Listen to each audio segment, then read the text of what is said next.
Stop the cap. This thing has been. Tweaking All on right, I me. guess we live. Let's see. I'm gonna look at the live on Instagram. Make sure we got it going.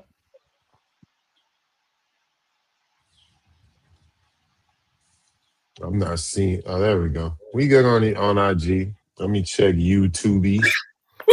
The Tubi. Yeah, we live on YouTube. So what's good, fellas? How was y'all weekend? Oh man, sorry about that, man. God damn, we went down the wrong too. You know, it was fine. Honestly, it was a blur. I don't even remember most of my weekend. What y'all do? Oh, nigga, we need nigga. We need some more energy out of you. Come on. Well, how was your weekend, nigga? Man, I really don't really nigga. remember my It's weekend. Monday. The New York Knicks Yeah. are world champs. The Clippers. That nigga can't. That nigga can't say I Unfortunately. went to San Bernardino and stared at the Carousel Mall the whole fucking weekend. That's all I Yeah, did. nigga, we need some more Yeah, energy no, out of you know, I nigga. watched the fights and all that. You know, unfortunately, You watch that shit? yeah, of course I did, man. That was a good card. I had to. I had no choice. Alex Pereira don't fight all the time at heavyweight, baby. I had to see that. That's all we got. So I had to watch that fight. You know, obviously, yeah. Unfortunately, the Knicks are world champions. It's very unfortunate to America. Yeah. Unfortunate to America's crazy. Shout out to the Hurricanes winning their Stanley Cup. 20-year drought over for them. So shout out to them. They won as well. And a good series against the Golden Knights. Everybody won a championship, but the Clippers, nigga. Oh, that's why you mad.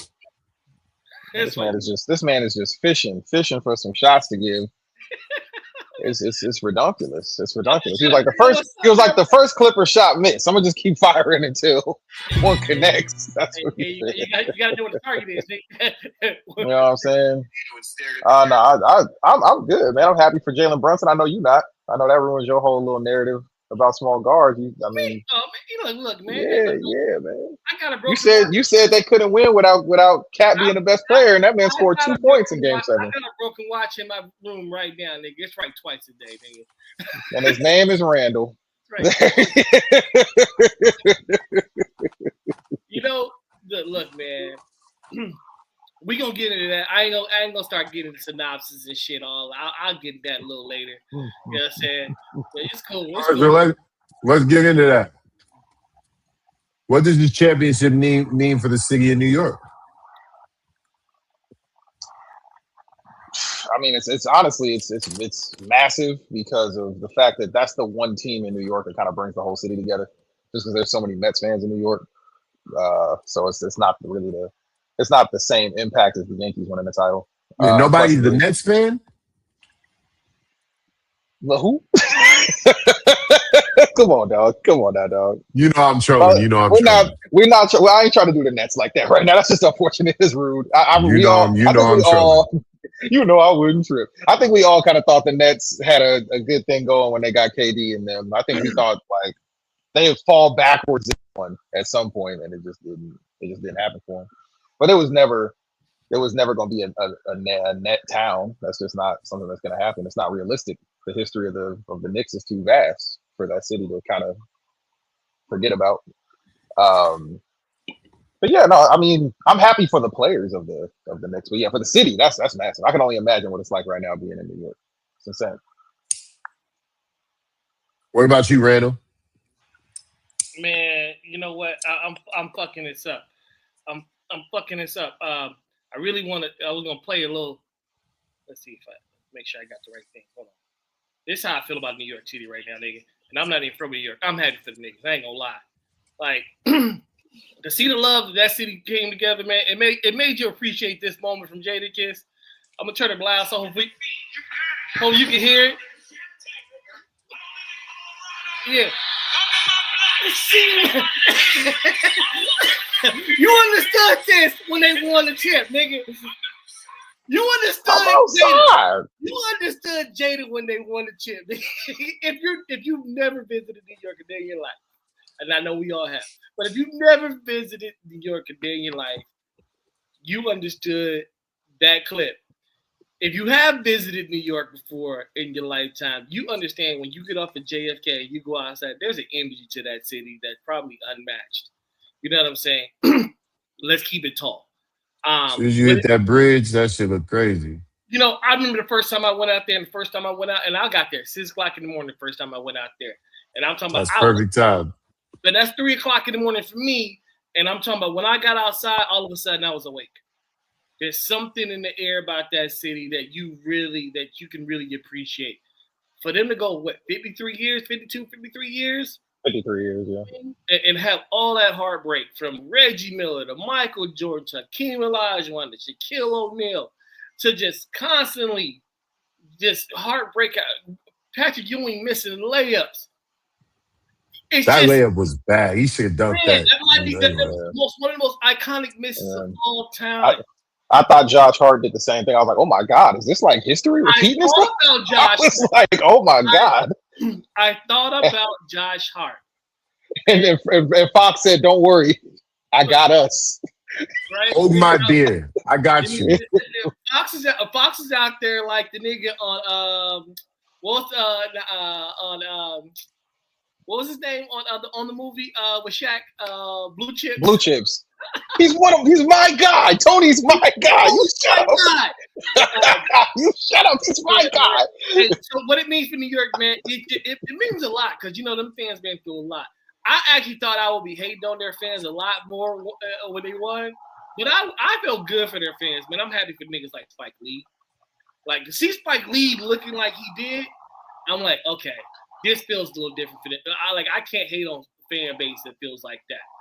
Now, all these niggas who come in and all of a sudden now, I feel good for Stephen A. because I know how much of a New York Knicks fan he was. Almost flipped off the camera. Don't bring that up. I was like, you can see when they flipped to him and I saw that smile on his face, I said, oh, that nigga.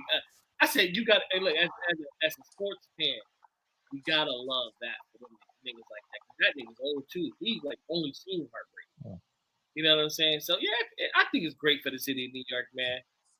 They calling this the reverse 9/11. That's crazy. That's crazy. I mean, we know who did both of them.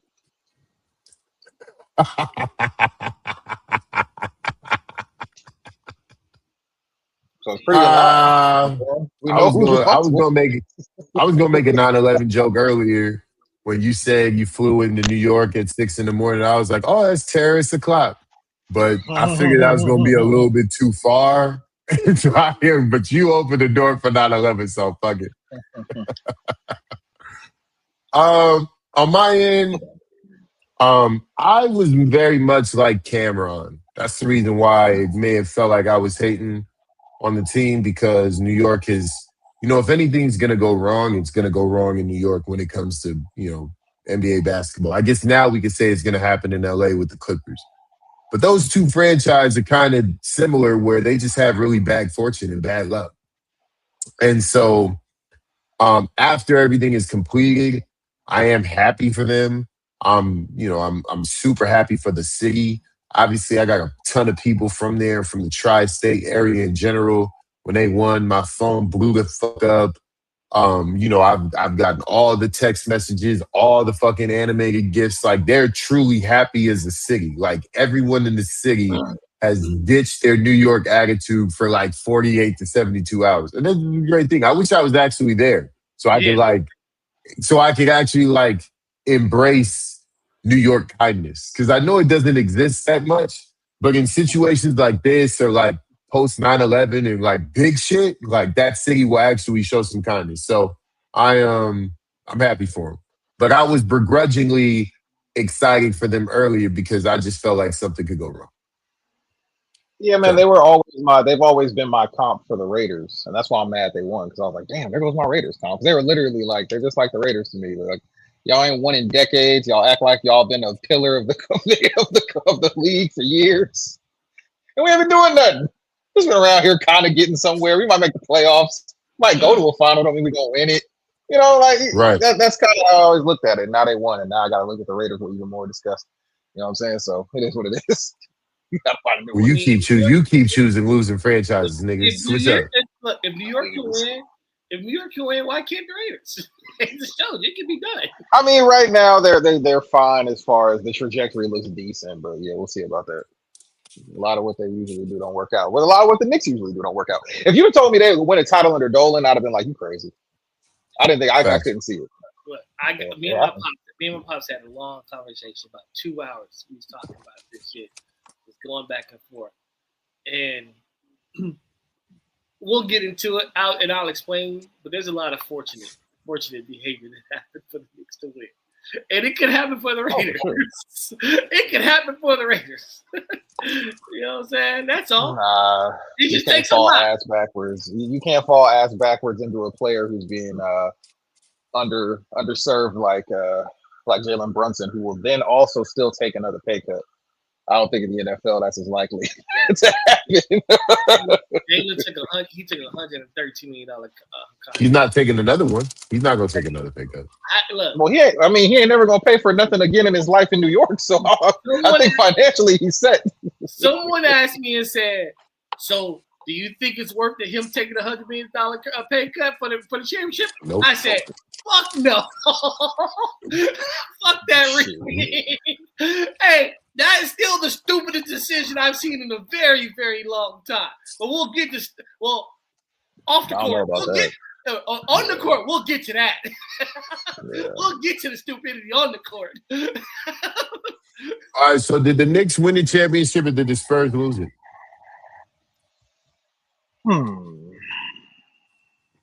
I'll let Randall start this off. Go ahead. I mean, can't both things be true? Can't both things be true at the same time? I don't think they can in this series, but I'll let you go. Not in this scenario, no. This is the reason why this question is so applicable. I'm trying to get my diplomatic shit on before I start murdering niggas on this subject. I think they're both a little true. I mean, considering the fact that the Spurs had a double-digit lead every game.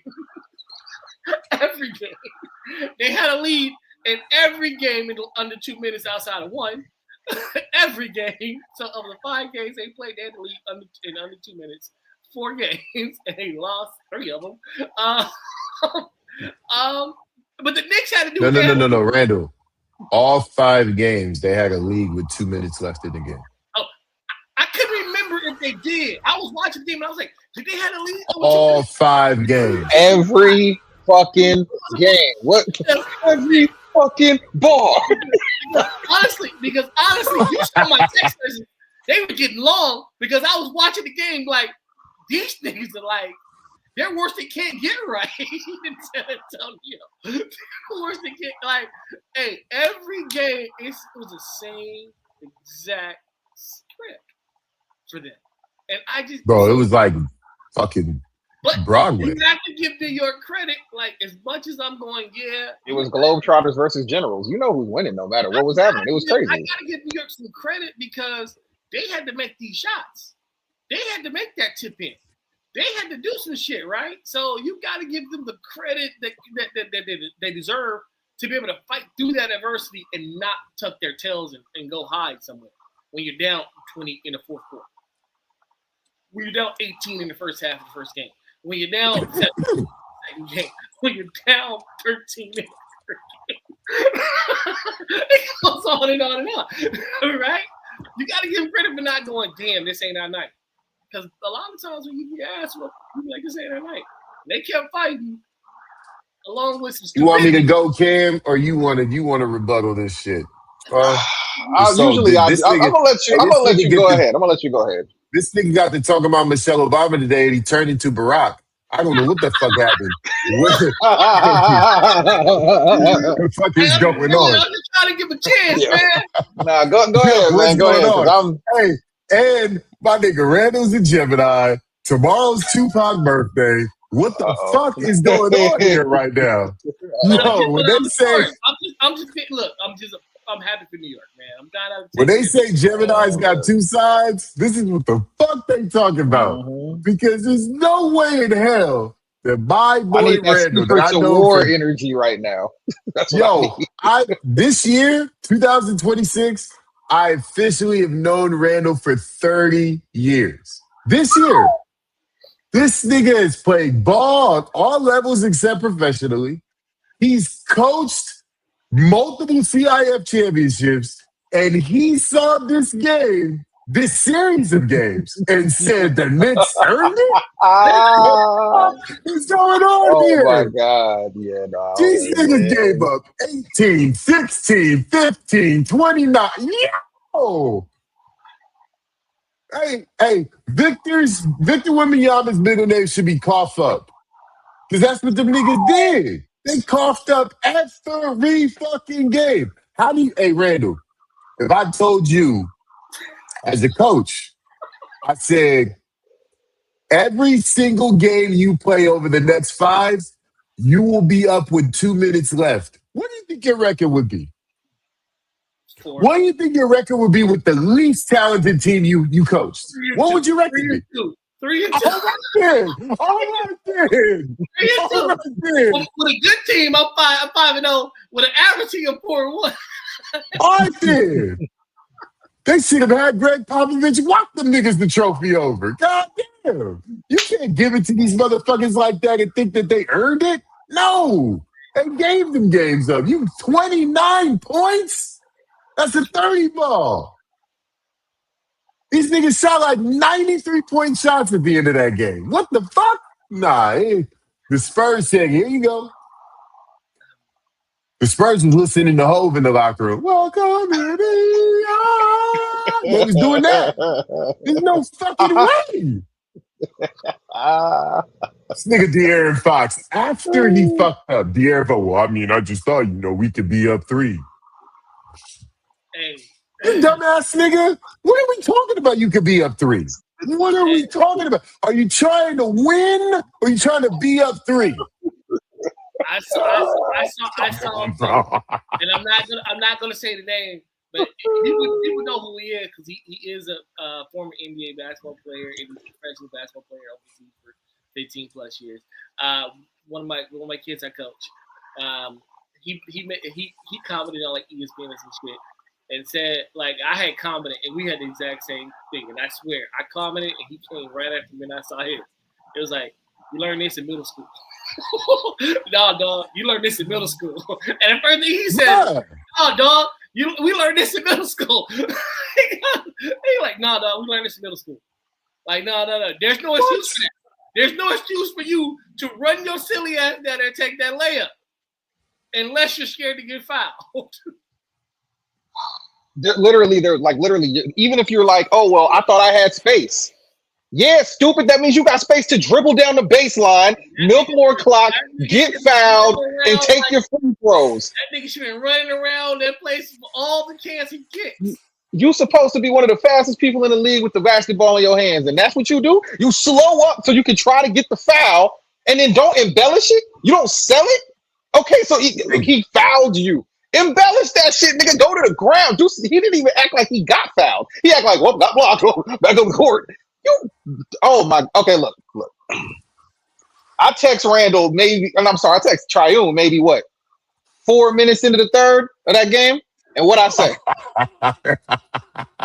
What I say, what I text you? I text this nigga Triune and I said, these niggas gonna lose this game. And this was with like 4 minutes into the third of game 4. I was like, they fell in love with the 3. They just chucking up threes. They gonna lose this lead and they gonna lose this game. I quote, how many threes are these niggas gonna shoot? These niggas are gonna lose this game. Like what? I could just see it. They were settling for jump shots. Like they just assumed and this was the downfall of the Spurs, and this is why they lost the series. And you can blame this on maybe Vic doesn't have enough cardio. You can blame it on the construction of the team. You could even try to go with the fact that this was just the one team that was perfectly structured as far as bigs and wings to stop the Spurs. Which, if you want to make that argument, sure, fine. Go right ahead. Knock yourself out. But they just abandoned any type of pick and roll that would leave anybody to go to the basket. Nobody ever really tried to go after Brunson. Nobody ever tried to just say, I can get to the cup, except the 20-year-old rookie who's not getting enough time on the ball. You talking about, we need De'Aaron Fox so he can facilitate. Facilitate what, nigga? All he's done is brick shots, throw turnovers late, and not actually use his speed and quickness to get to the cup. So what is he facilitating? Oh, he's injured. Then don't play him. If he's got this high ankle sprain and he's still dealing with it, then don't play him. And one of the homies that I respect, a manager of many players, said, "Well, look, bro, you got to think about it, bro. If they don't play him, they gonna lose them for good. We in the finals, nigga. You think I give a fuck? You want this nigga to be mad on the bench with a ring? Because I think he would take that. Now, if you want to say, hey, Harper missed those free throws at the end of the game, he missed the layup, I don't give a fuck. Because at least Harper was trying. At least Harper's going to the bucket, and at least Harper's playing with some type of fire and passion, and Fox is not playing with that. He's taking scared jump shots. He's dribbling out the clock. He's taking the air out the ball without having the same offensive gravity as a Brunson. So when he's even making a move to the basket, they're not even trying to trap him. They weren't even trying to make moves to so he's just making bad decisions because it's inherently in him, because he's a former Sacramento King. I understand that. You came from a terrible place, but so's Mike Brown. And Mike Brown made way smarter decisions as this went on than you did. Crazy. It was mind-boggling to watch them. And you could literally see it happen in the last game too, because I want to say with around 5-6 minutes left, they just stopped giving Harper the ball. And they put the ball in the hands of Fox, and it was bad possession after bad possession after bad possession. The game before that, they took Harper out. Yeah. And then with 8 minutes ago, they took him out the game. And then 3 minutes ago, they put him back in the game and made him stand in the corner. Nigga, what? Hold on. So Ken, I text Tryon, and this is in the fourth quarter. I text the group chat. And my first thing about the game was, this coach really believes in De'Aaron Fox. I said, he really believes in it. I said, he takes the ball out the best player's hands to run a play for De'Aaron Fox. Shaking my head. Bro, they led. Not only did they have a lead at the end of every game, they led for over 70% of the series. 70%, and you lose. You only win one game. And the last game is completely inexcusable. Brunson, shout out to you, bro. You put the team on your back. Congratulations. That's a beautiful game for you. You did what you needed to do. But if you tell me the opposing team has 5 total bench points, they have 94 points, they can't hit, nobody else is hitting shots. Cat has 2 points and 5 fouls, and you lose by 4, 94 to 90? I'm not trying to hear about what the Knicks did. At home. Well, I mean, that wasn't really home for them. There were so many Knicks fans in that motherfucker, bro. I don't even know if you can call that a home game. That shit was packed the fuck out with Knicks fans, bro. That was sad. Hey, I learned something this series. Knicks fans are like Cowboy fans. They fucking travel. They are everywhere. They travel when they think they got a chance to win. Yeah, they are everywhere. Yeah, if you bring them out the cave, they're everywhere. Well, I'm gonna tell you, I told Tryon this story. They know they travel, period. Because I went to a Clipper game once and almost had to fight 3 of them niggas outside the game on a Sunday afternoon. Okay, so they travel. They was in there behind me acting like it was the finals. I didn't see this many fans at the New Jersey the Brooklyn Nets game. I didn't see this many Knicks jerseys at the Brooklyn Nets game. Like, nigga, I think they travel, they overpay when they know that. Oh yeah, because they got money. New Yorkers. It's a city, so they got a lot of money. All right, so let me go back. I wanted to get a lot of New York because I didn't want to discount what the niggas did. But I will say this. In my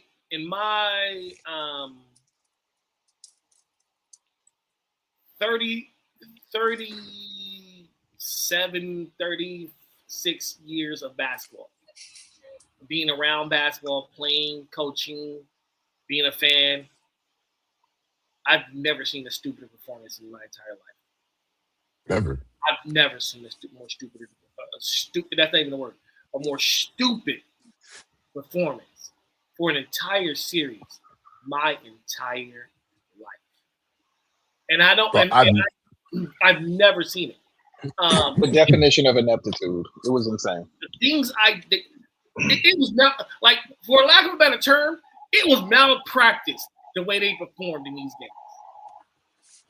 Like, so someone needs to be fired. And Yeah, that's crazy to say that, but someone needs to be fired. be fired. Yeah, for sure, bro. So earlier today I had a session with the artist by the name of Rain B. Sue. Shout out to her and her husband and manager Yellow Hey, shout out Black. to I'm sure you Rain. know. Shout out to Yeah, Rain. shout out to Rain, right? So I had a session with her earlier today, and me and Yellow were talking about the series. And I told him, I said, I feel the opposite of what other people are saying. I said, to me, this is one of the worst finals I've ever watched in my life. And this is some of the worst basketball that I've ever watched in my life. And I think that this is, despite the viewership, and I understand the viewership came by the way of the fact that it was the New York Knicks, right? So it's like the biggest media market, ton of people, whole tri-state, if you count all the people that rep the Knicks from that area. It's a lot of people. So I see why the viewership was what it was. However, if you just really look at the quality of basketball, it was extremely shitty. This is one of the worst finals I've watched in my entire fucking life. Which And I'm doesn't not a make Spurs sense when fan you at look at the all. conference finals in the West. The Spurs played such beautiful basketball in the conference finals, and then went, what were we doing over there? Like, what happened? Hey, look. So me and our group chat. See, we need to add Cam to the group chat. Look, we had this group chat, and I went on this rant about the coaching and about the lack of adjustment. And I kid you not, Cam. You know when they say I'm not gonna read all that type text? That's what I Yeah. say. Like, nigga, you could have did am I lying, Chop? You could have did this. Look, Cam, you could have did this to that thing. because Try said something. Try said, well, I don't necessarily blame the coach. And I went through this long list of shit that this coach lacked in the lack of adjustments that he made. And I hate to do that to a brother. I hate to do that to a brother because we don't get the opportunities as coaches. We don't get second chances as coaches. Like, you know what I'm saying? So I hate to do that to a brother. But my God, and I told Try, I said, he was amazing in his adjustments versus OKC, but they were game to game. None of them were in game. That's why you had blowouts. Neither coach made in game during that series. Neither coach really adjusted in the game. They adjusted great because I was telling Try before that we was talking. I said these niggas are making. I said it here. I said they're making great adjustments. Both coaches every game they make a hell of an adjustment. He makes really good adjustment before the game, but coaching is really in game when you can see it and go, see, dude. That's when you have a great coach. No, every second half he was like, "Damn, how they do that?"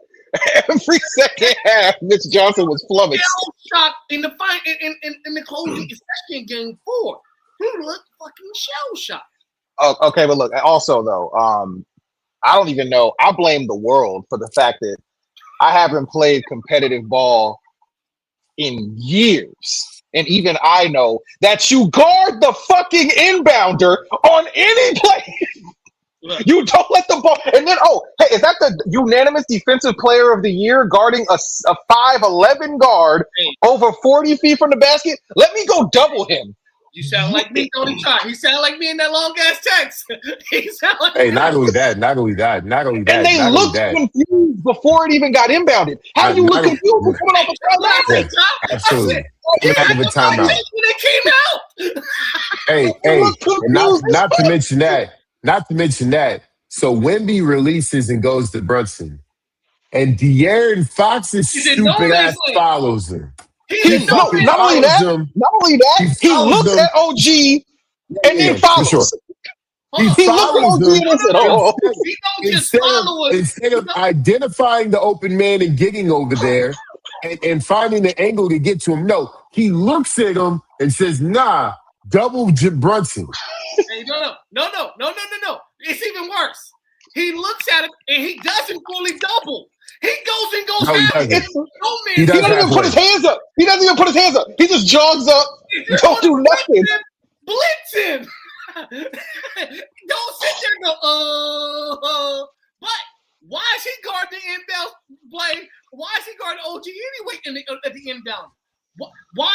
When you're switching everything, because I know they had that conversation because they switched everything.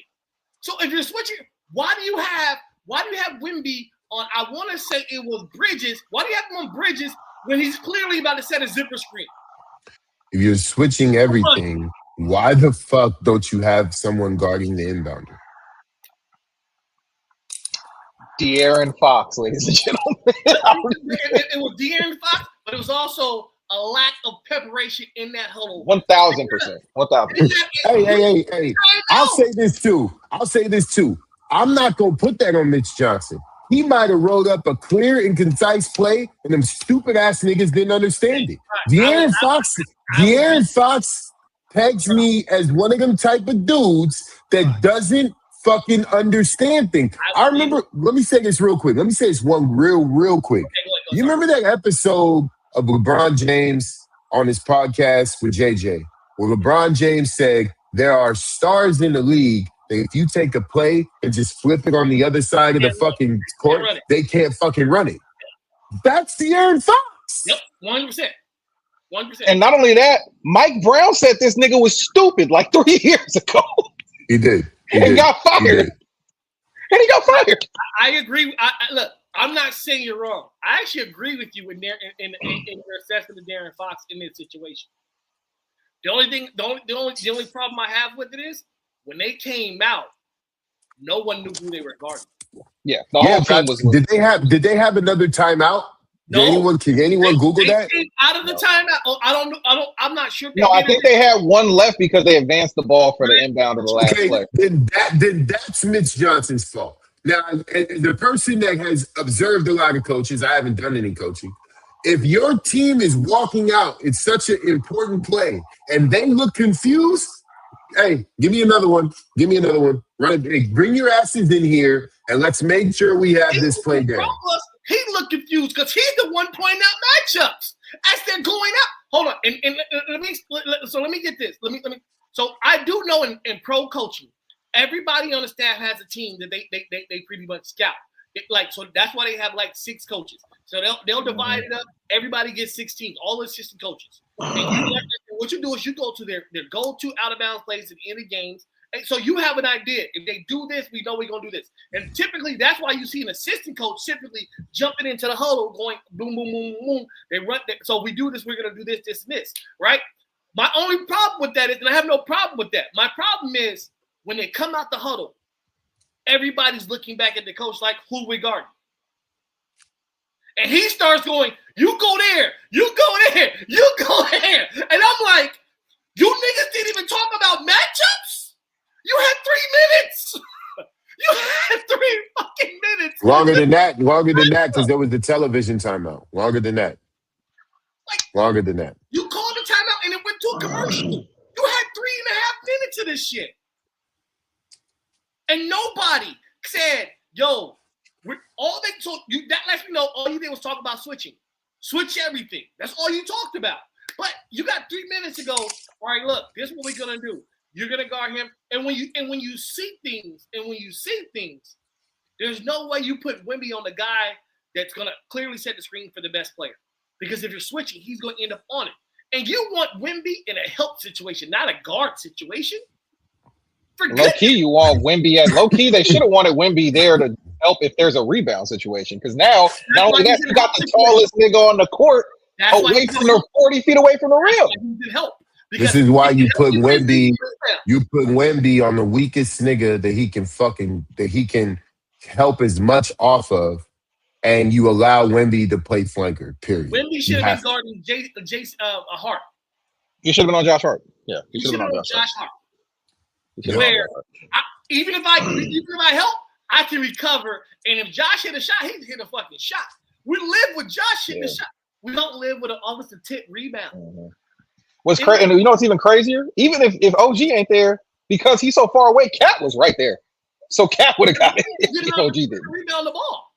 Yeah, like it's just these niggas were so confused they couldn't even realize. Oh my God, how do you not have a small ball lineup? When the Knicks pulled a small ball lineup out, these niggas thought they saw a dog with 3 fucking eggs. They couldn't believe it. But let's talk about they still had 2.1 seconds to go. They had like 1.6 seconds. Yeah. They had enough time to get a catch, dribble, and a shot. Mm-hmm. Yeah. They run a play. Where it's a clear back door and he becomes naked. And you could tell they didn't talk about that option in the huddle because he threw it late because he was looking at Wemby the whole time. Well, you know. All right, let's move on. Did Jalen Brunson deserve Finals MVP? 1,000%. You think so? 1,000%. 1,000%. 1,000%. You read the headlines too much for me. Because at the end of the game, he was the actual closer. He's the reason why they actually were able to come back and win every single one of those games. He got the ball. He sparked every comeback. He's the reason why. Look at the gravity of him getting the ball made De'Aaron Fox remember he's stupid and move away from the man he's supposed to be guarding. Like, and even when they had things to try to be set up, he was figuring out every defense they were throwing at him, and he was going to get some points to help his team win regardless. It doesn't matter how many times he had to shoot, not to miss. He was consistently there. Now, yeah, OG had hot quarters, but it was hot quarters. He had a hot series for sure. The only real bad game he had was Game 5. But the gravity is different. The gravity is different. They were looking for Brunson. In their heads, the OG getting off was not a problem for them. They were worried about Brunson, period. And he still got his. He got his because he shot the ball like a lot. He had to. The nigga shot 30%. Shit, through 3 games, he had 81 attempts for like 30-something makes, bro. He had 81 attempts. Yeah, I know. He had 83 points on 81 attempts. So that's still bad. Yeah, that's what I'm saying. It wasn't a good shooting at all. But the fact that when it came down to the wire and he was like, I got to go get a bucket, and Jalen got it every time, outside of the OG tip-in, which was still led by the gravity of him getting a shot off on Wemby. Mind you, and every time late in games they tried to put Wemby on him, he got his spot and probably either made a shot or made something happen for the team, even with Wemby on. Sure, no, he did. He did. I'll give him that. I mean, I thought impact wise, I just felt OG was just solid the whole. I think he shot like 55% from the field, something crazy like that. 58% from the field, 55% from 3, and average 24 and 4. My bad. I was making, and 1.5 blocks a game. I was telling Try in the group chat that shit. Why Jalen out here trying to shoot to be the MVP? He needs to be passing the ball to OG. You know, and I felt like that was, to me, that was I feel like it was a prisoner of the moment because he had that 45 ball. I don't think so, man. Like every time I think back to every time I look at every run they had, it was, oh shit, Brunson's getting hot, and they got worried. It was a prisoner moment because he had that 45 ball, and they were so impressed at that 45 ball that they forgot this nigga was shooting 28% from the field coming into this damn game. They forgot about that. I don't know, man. I don't know if I can say that. Yeah, I gotta be real. I'm not too upset that they gave it to Jalen, but I would not have been upset if they gave it to OG either. I think Jalen Brunson had a pretty bad series, to keep it honest with you. I mean, he shot extremely inefficient. In the first 3 games, for 3 quarters, he had issues getting to his spot. He had issues really deciding whether or not to attack offensively or get his other players involved. Despite them winning, I still don't think that Karl-Anthony Towns was as involved as he should have been. I think that Jalen Brunson played an okay series. I don't think that it was that great. I think what they got from OG Anunoby, they absolutely needed. And they needed his efficiency and his defensive prowess. I think a lot of people discount the fact that he was damn near not even damn near, he was guarding 1 through 5.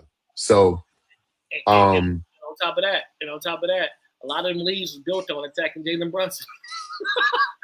A lot of them leagues was like, just go at that nigga. Absolutely. Just go at him. Absolutely. You're gonna get over shot. Go at this nigga. Yeah. I'm not saying that Brunson didn't deserve it, but I am saying that there is another person on that team that is deserving. That's for damn sure. Well, the real MVP is De'Aaron Fox. No, De'Aaron Fox is That's the real MVP. He should have got one in losing effort because he was really MVP. Let's keep the definition of he's with us. He's with us. 1,000%. He's with us. He's with us. All right, so the big question, can the Knicks repeat? Fuck no.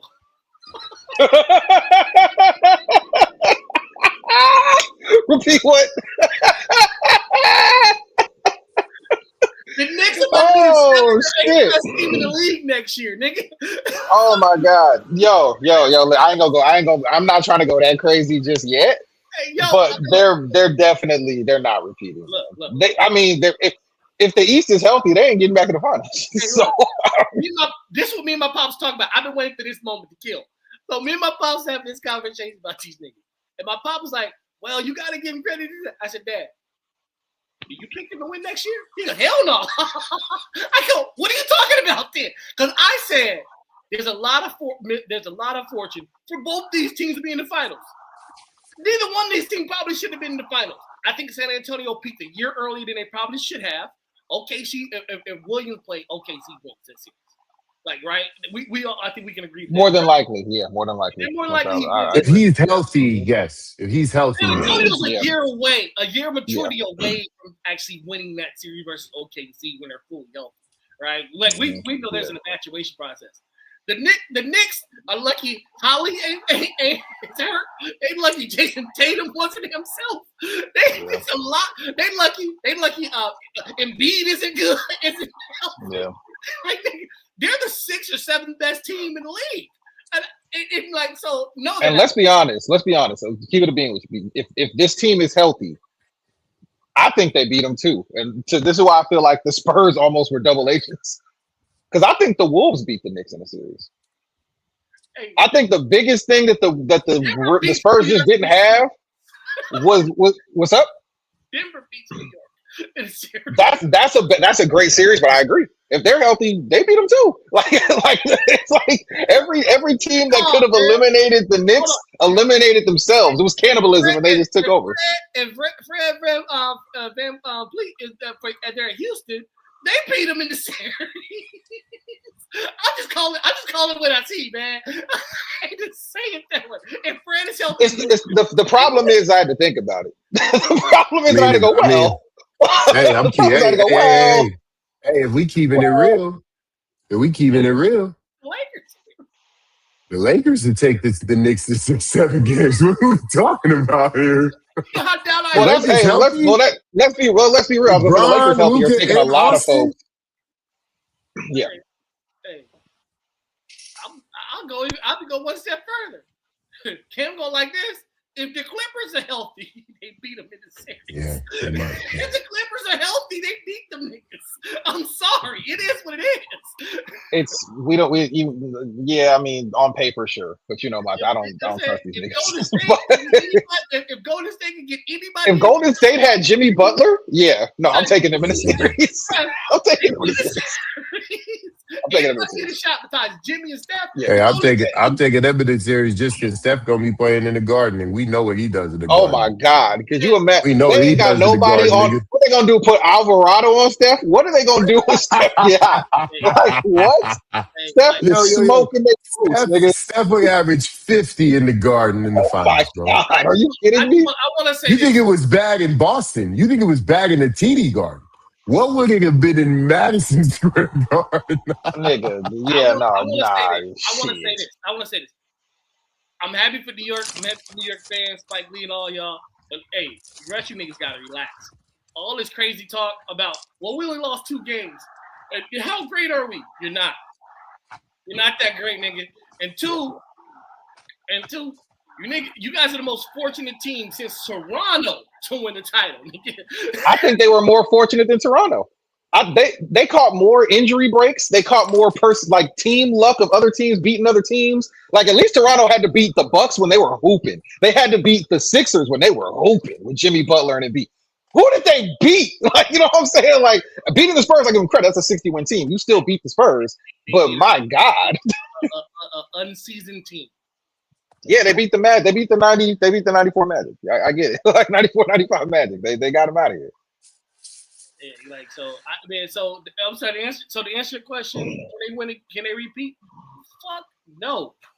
Yeah, I think they're what? I think they're like 6th in odds or something too. I think they're like 6th in the odds. Is that high? They're pretty high. Yeah, they're pretty high. That's pretty high. Yeah. I mean, I sent Triune that list they tried to make about like which team, what are the best finals teams of like the past decade, and they had the Knicks at like 3 or something, and I was like, my nigga, That's the New York thing. See, that's that bullshit. That New York thing. All right, how much did this finals change Victor Wembanyama's legacy despite the loss? I think it's 22. What legacy?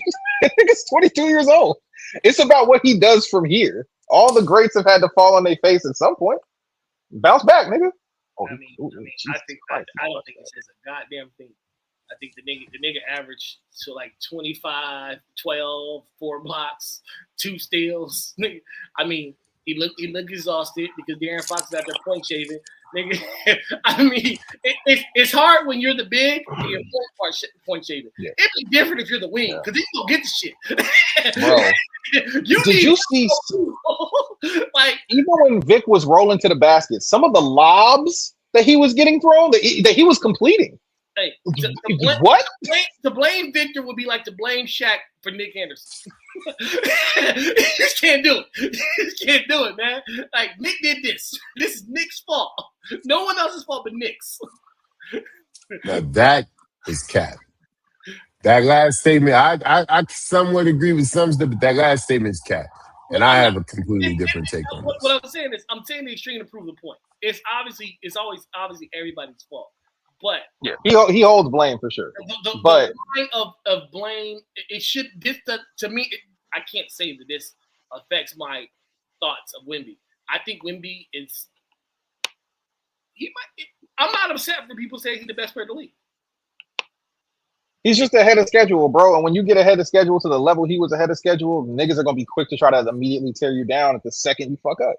I mean, at 22, I don't think it was a fuck up. That's the thing. My take on it is a little different because I don't think it was a fuck up. I think it's a heart issue. I text both of y'all niggas and I said he's all right, but he's not real. I think that Wemby's a front runner, and I think that when things are going good, he's willing to pop shit and talk shit and be all energetic. But when things turn around, he's not so much. He's not so much that. He turns into a quiet church mouse, and I saw that very clear. And people can say, oh, he's 22 and it doesn't matter and all that other shit. But the type of spot that Wemby is shooting for, that shit matters.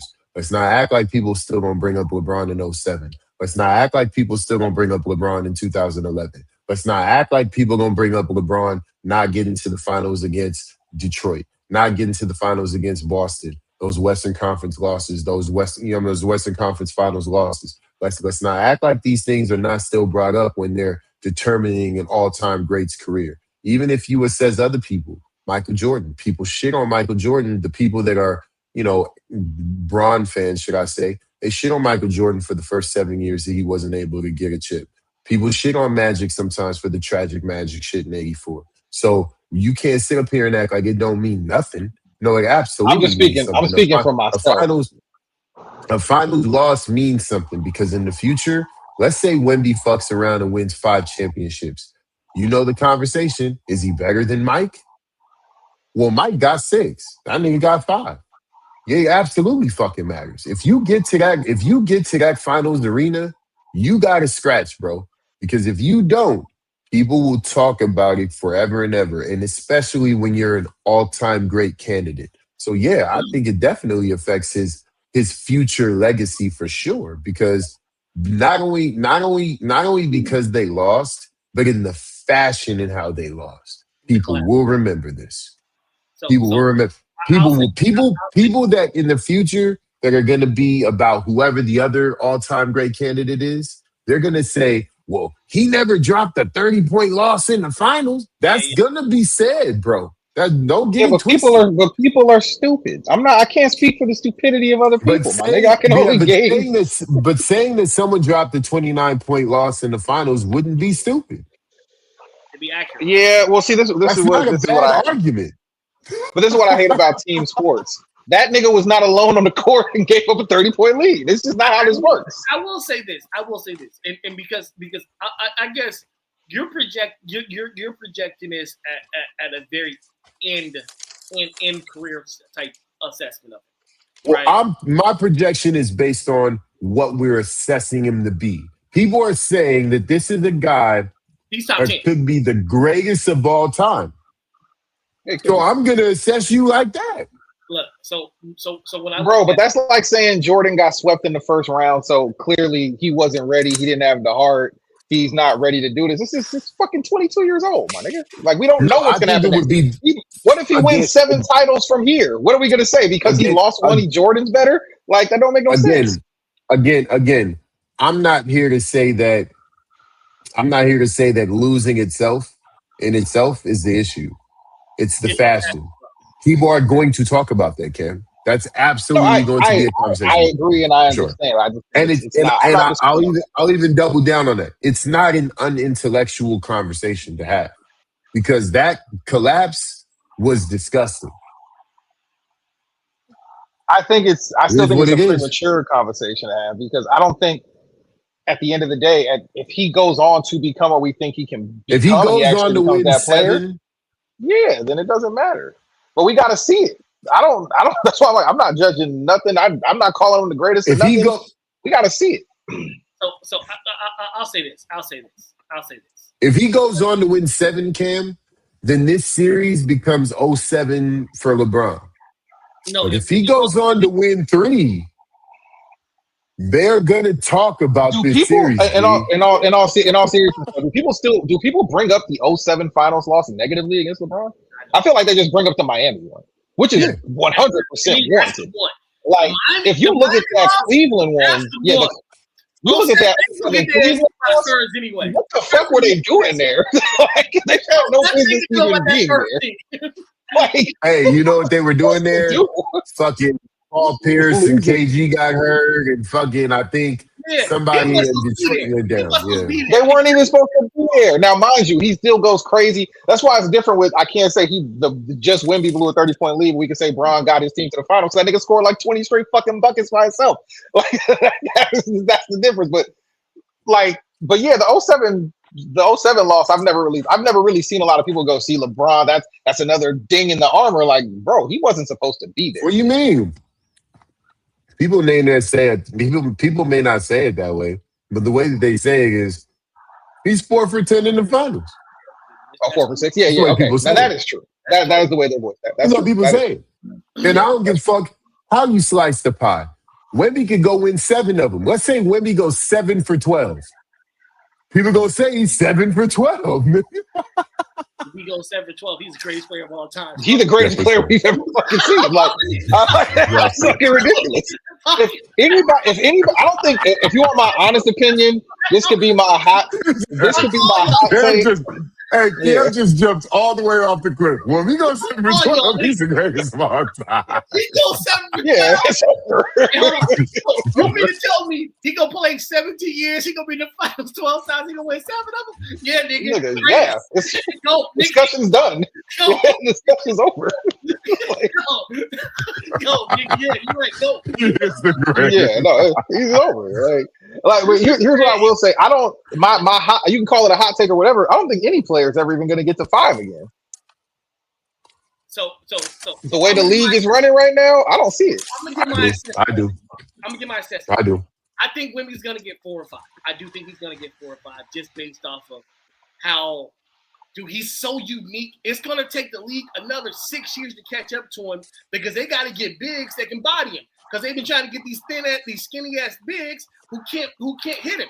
One thing New York had is they had a nigga who can put a hand or keep corners on him, right? You got to get some 7-footers who can bang. Pause. Two. The other thing is, when I assess Wemby, I never say someone's gonna be the greatest of all times. I wait until we get to the end to start assessing that, right? I say Wemby's gonna be top 10. So if he gets the 4 or 5 rings, 4, I'm gonna say let's say 4. I think he definitely can get the 4. If he gets the 4 rings, he's in the top 10 conversation, and he's probably 7, 8, 7, 6, 5, 4. Yeah. I'm just saying, man.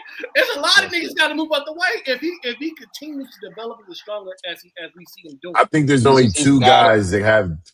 I think there's only 2 guys in the league right now that have the potential to win multiple, and I think that's Wemby, and I think it's SGA. That's it. And let me be clear about something too. It should also be Anthony Edwards, but that nigga's wasted. Get out of there. No. But let me tell you why it's not Anthony Edwards and it's SGA. Minnesota. You ain't got to tell me. Yeah, Nigga, you know it's Sam why. Presti. No, it's Sam Presti. It's Sam Presti. Sam Presti's a hell of a GM. That organization is ran extremely well, and I think that he's going to keep talent around SGA. I think he's going to be able to maintain keeping assets and keeping great players around SGA, and if he can do that, SGA is going to have a chance to scratch every fucking year. I knew you tried, but if Anthony Edwards finds his way into like a Laker uniform, all bets. Yeah, well, listen. At that point. Well, listen. I'm talking about right now. I don't know what the league looks like in 2-3 years or 4. I don't know that. But right now, and I'll add one other person to the list. Jason Tatum. Tatum can win multiple. Not if they do this trade. Not if they do this Giannis trade. Yes, he will. If he gets Giannis, he's gonna have 3 or 4 in the next fucking 5-6 years. If he gets Giannis, he's gonna win the next 2. Yeah, facts. What? Him and Giannis gonna have 3 apiece. If he gets Giannis, because Giannis's health is behind him, bro. He's not gonna be healthy enough for that to happen. Man, That's my opinion. We just need it for 25 games in the playoffs, nigga. So Jason's gonna get you 50 wins. Jason's gonna get you 50.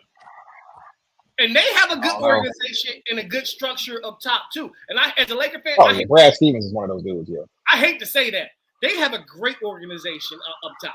So they're going to put the right pieces around those. They're not going to chase names. They're going to get niggas who can actually complement those guys. And to me, Giannis does the opposite of what Jaylen Brown does for Jason Tatum. What Jaylen Brown does is, like, I think Try is right. I'm admitting to that he's another one.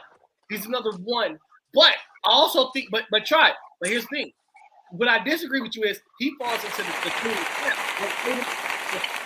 If Tatum starts shooting a bunch of threes, he starts shooting a bunch of threes. Giannis ain't gonna do that.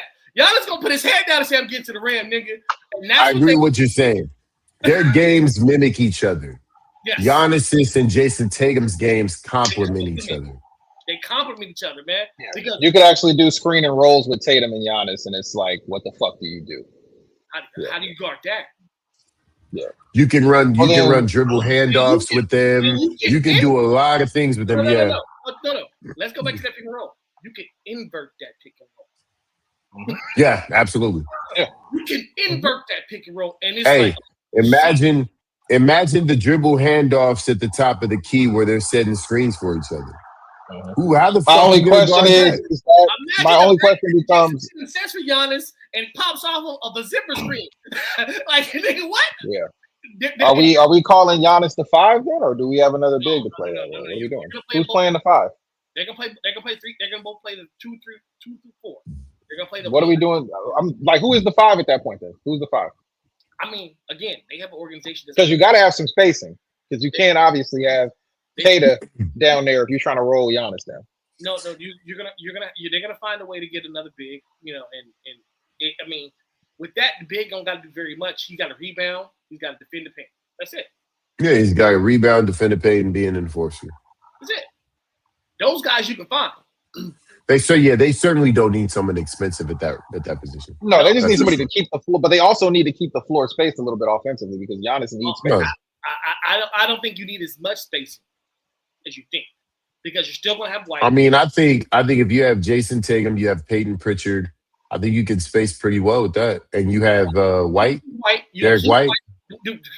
If Derek White can revert back to who he was a couple years ago, yes. Because if he was the Derek White we just saw at the end of this season, no, sir. Right. I don't think Derek White likes playing with Jaylen Brown. Damn, he don't like dark skinned niggas? Maybe not. Maybe. I think White he performs better when Jason Tatum is the alpha on the team. Yeah, I don't know if y'all heard the current rumors. Have y'all heard these trade rumors? Did I send it to you, Try? What they said? No. So I'm going to get to them because the Bill Simmons report. You talking about? You talking about the Bill Simmons report? A little, yeah. At least we'll see if we got the same information. If not, we can bring it in. We have to be careful. We'll get there. We'll get there. 1,000%. But I heard this from something else. I know that. That's why I put in the subject. I think it was Bill Simmons. That's why I made sure to put that in the subject because I do know, that's like fucking hearing Stu Lance said something about the Lakers. Like, That's disrespectful to Stu damn near. And I love Bill Simmons, but that's disrespectful to Stu. Facts. All right, so what should the Spurs do with De'Aaron Fox? He's still on the Spurs right now? That's my answer. That's what they should do with De'Aaron Fox. The problem is the contract kicking in.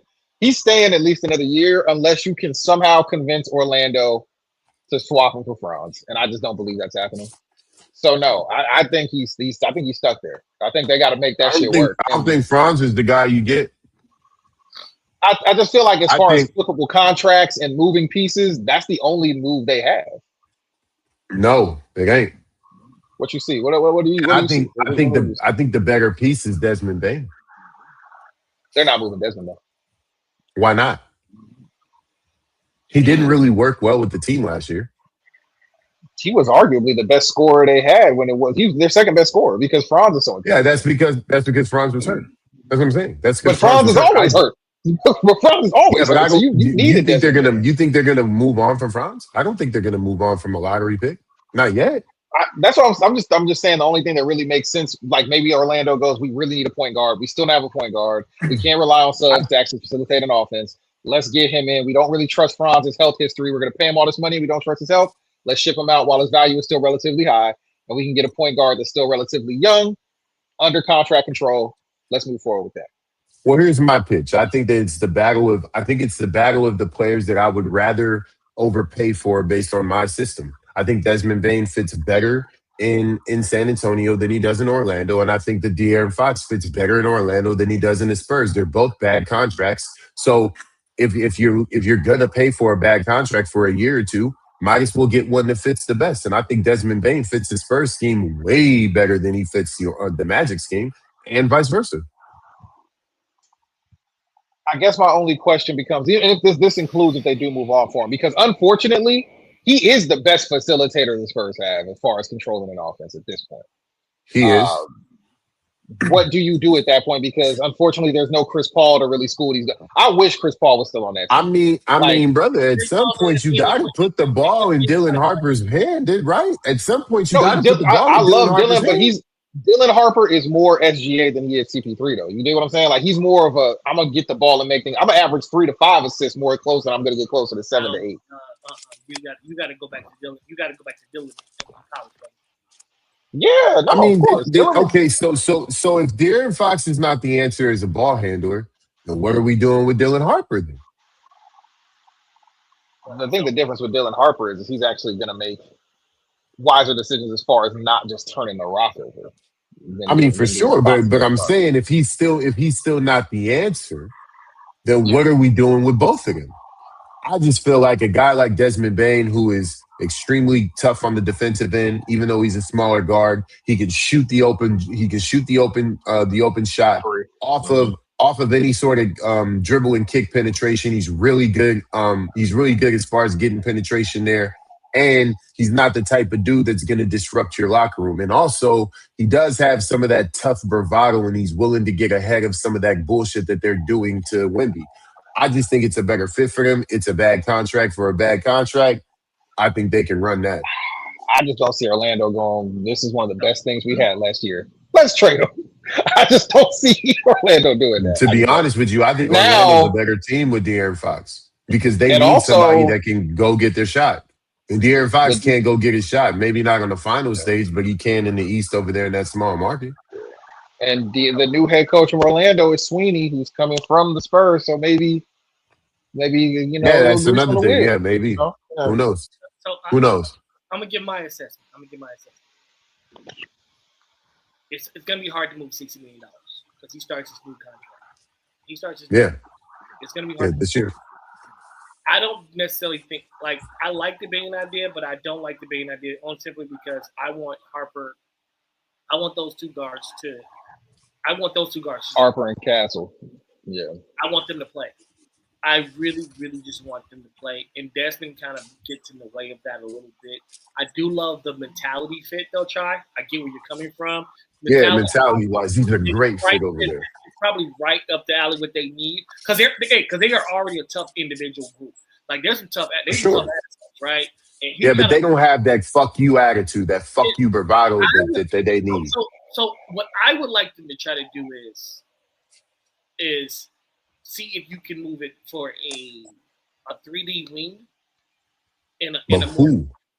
that I don't know because I've been thinking I gotta really look at who's going to be available to see that. But I think they need a scoring from the wing, and I think they need a big who can play with Wemby a little bit too, so Wemby doesn't just get beat up the whole game. You got to preserve him, and I think that's how you build out that roster to even it out a little bit. Kind of how OKC does with Chet. If they got Chet, but they got some other guys that come in that can bang and kind of. And I'm You not know saying who would play perfect with Wemby? who. And he's a free agent? Who? Isaiah Hartenstein from Absolutely. OKC. Absolutely. Like, so when you think And about he's a guys free like agent. Ivy, but he just signed a 2-year deal to the Lakers. From the Lakers, Yeah. that'd be another good guy that you can go in there and throw him in there, give him 25 minutes at the center, and let Wemby play some forward and get away from that banging a little bit. You got another guy who can rebound the ball. I would like them to spread, if they can, De'Aaron Fox out and make the team more balanced. I love Desmond as far as the I just mentality. don't know who's going to take that contract. I don't. Again, I was the first one to say it. We had the conversation. I said, I don't know how they're gonna move it though, because he started that contract, and that's the The only contract is crazy. That's the only. Well, it's not a bad contract. It's just in this age of how the cap is work, it's hard to move Yeah, in it's a year. Yeah, that's why it's crazy, because it's like that means giving him $60 million means he's a cornerstone of your franchise. He's a cornerstone of your team, but they didn't know they was going to get canceled. Then the next year they gonna come back and get Harper. They didn't see that shit coming. Didn't they give him the extension after they drafted both of them niggas? No, yeah, they did. Yeah, they did. Yeah, they they did. gave him the extension Yeah, after. they did. They extended him after Castle. No, they extended him after No, both of they them. extended him after Harper. I thought that his Yeah. extension was already there.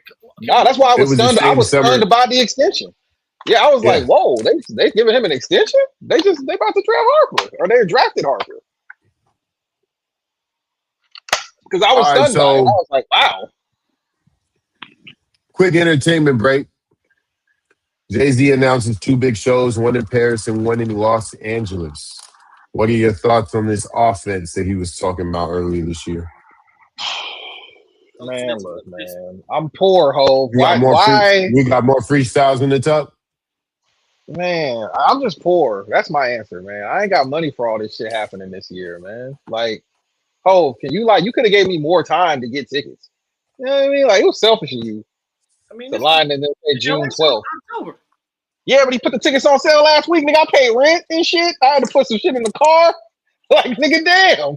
Why you do that, brother? Aftermarket. Nigga. You know what the Jay-Z aftermarket look up? Nigga, hold on. You talking about aftermarket. Keep talking. Go ahead. Run it. Go ahead. Chop it up, y'all. Let me tell you about the aftermarket. Really tell you, I'm gonna be in the building. I'm just Yo, gonna be honest. I'm gonna figure it out. I'm gonna be in the building. but- Nigga, Try. You just let me know when you want me for dinner, nigga. That point.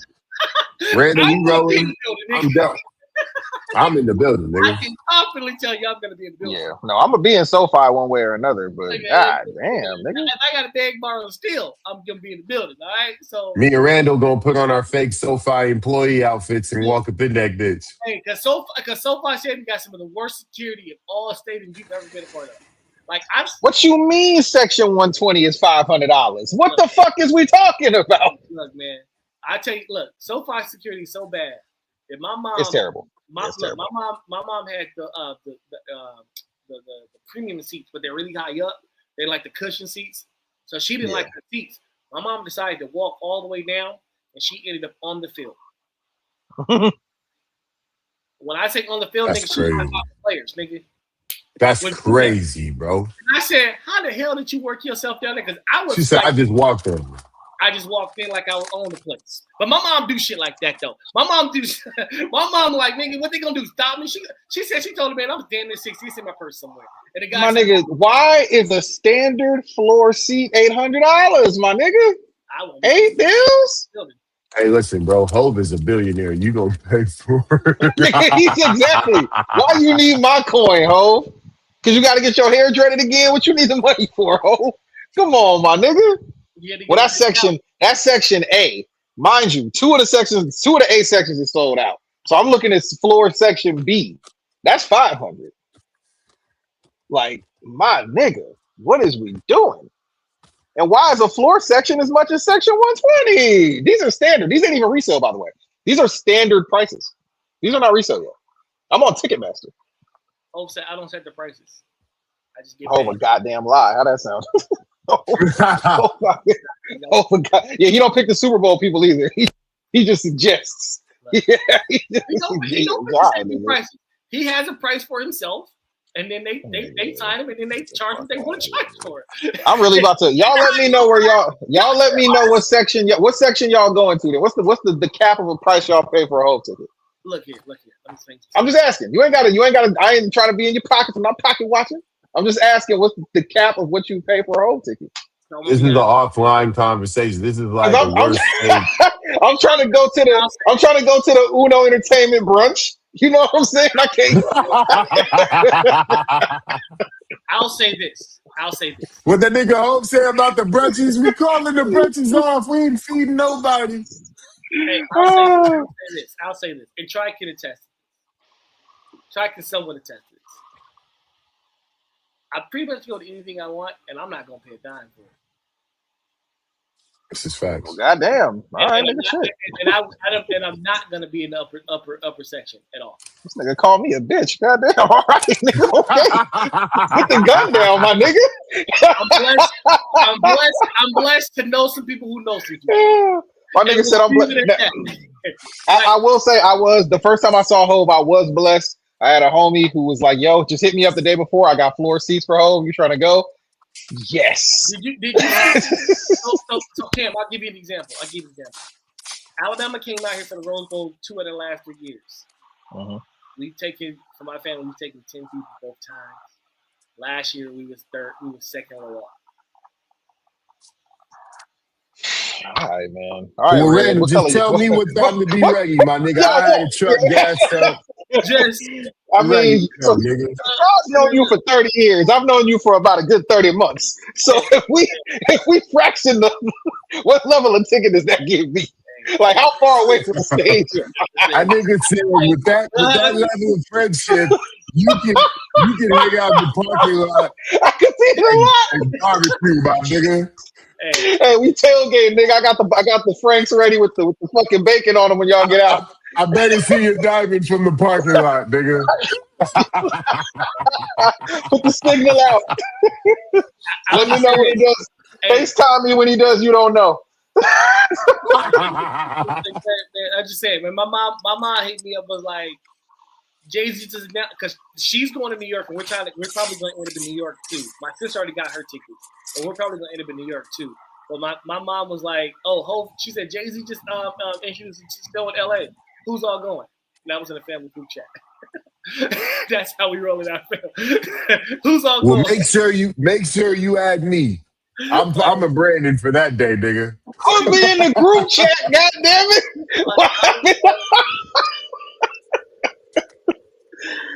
Oh man, yeah, no, I'm going. I'm gonna find a way by hook or crook. I'm gonna be in that motherfucker. I'm gonna be there though. I can't remember the last time I paid for stuff. That part. That nigga Randall hit you with the, well, nigga, I'm me. Yeah, pretty much. He said, no, the question wasn't, am I going? It's, are you going? Right. I already know I'm going. Are y'all gonna be there? Hey, hold on. To be honest, your brand. Hey, look, send me bleep. I don't know Hov. For me, it's a problem to get Beyonce tickets. Yeah. Like, yo, nigga, Hov so bleak. What am I, the ticket guy? Like, man. Hey, yo, all right, so in some sad news, Aldon Smith, former defensive end for the 49ers, passed away at 36 years old. There was an interview that he did a couple of weeks ago where he was looking extremely depressed and lethargic and really out of it. And a lot of people are saying that maybe whatever he's been going through led to his untimely passing. Just want to, wish him a rest in peace. I'm a 49er fan myself, definitely. Enjoyed watching him play. He was a super explosive defensive end and seemed like a good guy. I know he had his, his troubles off the field, obviously. Not to skim over that. Some driving offenses, some domestic violence stuff that he had going on that definitely derailed his career early. So, yeah, just want to get you guys' thoughts on his passing, and if you were a fan of him, or what you thought about his game. I mean, fastest to 30 sacks. Like, I think it took him only like a year and a half. I mean, he had like 19 and a half the second year. It kind of seemed like he was going to be one of them ones. And then, the drinking and whatnot got to him. He eventually ended up on the Raiders for a little bit. I liked him on the Raiders. He wasn't as the same guy anymore, but he was still helpful. And it seemed like he was starting to turn his life around. I mean, the day of, he was just like with the homeless, giving out pizza, like talking to people that day. And then they found him in his whip. So I'm not too sure what happened, but man, it's just extremely sad. Only 36 years old, man. So rest in peace to him. Super young. It's very unfortunate. Too young. Rest in peace. Praise to God. Definitely. All right. So, on another note, Bill Simmons reports that the Celtics have officially extended an offer to the Bucks for Giannis with Jaylen Brown as the centerpiece. I can get your thoughts on this report. I've been saying it for months. Once Jaylen Brown said this is his favorite year, and he won the title the year before, I've been saying it. I'm like, well, since it's your favorite year, since all you want to do is score and be the man, send his ass to Milwaukee and let him be the man. That's what I would do. I mean, I like as a Lakers fan, I hate it, but because I think it'll work. But as a basketball fan, I think it's a great move. I just do. I think it fits. So here's the current rumor mill that's going around, not just from Bill Simmons. This is also coming from some other sources. Do I still have the photo on me? I think I still got the picture. No, I'm not trying to create a movie Apple. You know my dang nerves. So the current scuttlebutt is that the Clippers would be involved in this. Yeah, and that he would end up as a Clipper. He would end up as a Clipper, and the 5th pick would end up going to Milwaukee. I've also now heard that this could end up being a 3-team situation. Actually, technically, damn near 4. So what I've heard is the Clippers get Brown, and I'm not too sure how this is working out, mind you. I haven't seen all the logistics and statistics. Yeah, like Golden State gets Kawhi. No, I've heard Miami. Like Miami gets Kawhi. Oh, Miami gets Kawhi. Milwaukee gets the 5th pick, and the Clippers would apparently somehow get the Clippers would somehow get the 13th pick out of that as well, and that's why the Clippers had Yaxelin for a workout, and everybody was like, "Why would they have Yaxelin for a workout?" And people are thinking that's why, because there's a chance they drop down on the lottery and they take Yaxel, so they would end up getting. Apparently, they would end up with Khalil Ware also. This is the rumor mill. So they would end up with Brown, the 13th pick, and Khalil Ware. Miami gets Kawhi, and the Celtics get Giannis, and the Bucks get the picks and some like ancillary pieces to make up the salaries. What do you feel about that, Mr. Clipper fan? Now, it's very easy for me to say that's Clipper Daryl. How you feel? Oh yeah, my car isn't painted yet. I'm working on it. I don't think, like, I get why if you're the Clippers, you think, look, we just got Garland, we just got a young point guard, and now it's great to have the 5th pick, but we've landed in a spot where it's only guards. And what is really the timetable of that? They should be looking at moving Kawhi regardless, just because of timetable situations. But at the same time, if you are moving Kawhi and you're punting on the next 3 to 4 years, I don't think Garland's going to be as effective as he would have been now anyway. So if that's the case, you might as well be trying to really turn this whole thing over. And if that means instead of getting rid of Garland, you bring in another piece like a Jaylen Brown, and that can really keep the floor high for your team. And then who knows, once you get in the playoffs, what can happen, injuries, whatever, what have you. I understand. Would I rather, of course, have the allure of we got a top 5 pick? He could be anything. He could even be Jaylen Brown. You know how much we need one of those? You know what I'm saying? Like, I get it. I get the whole allure of that. But If it's me, I don't think I want to take on the Jaylen Brown salary, the Jaylen Brown streamer university attitude that he's projecting right now.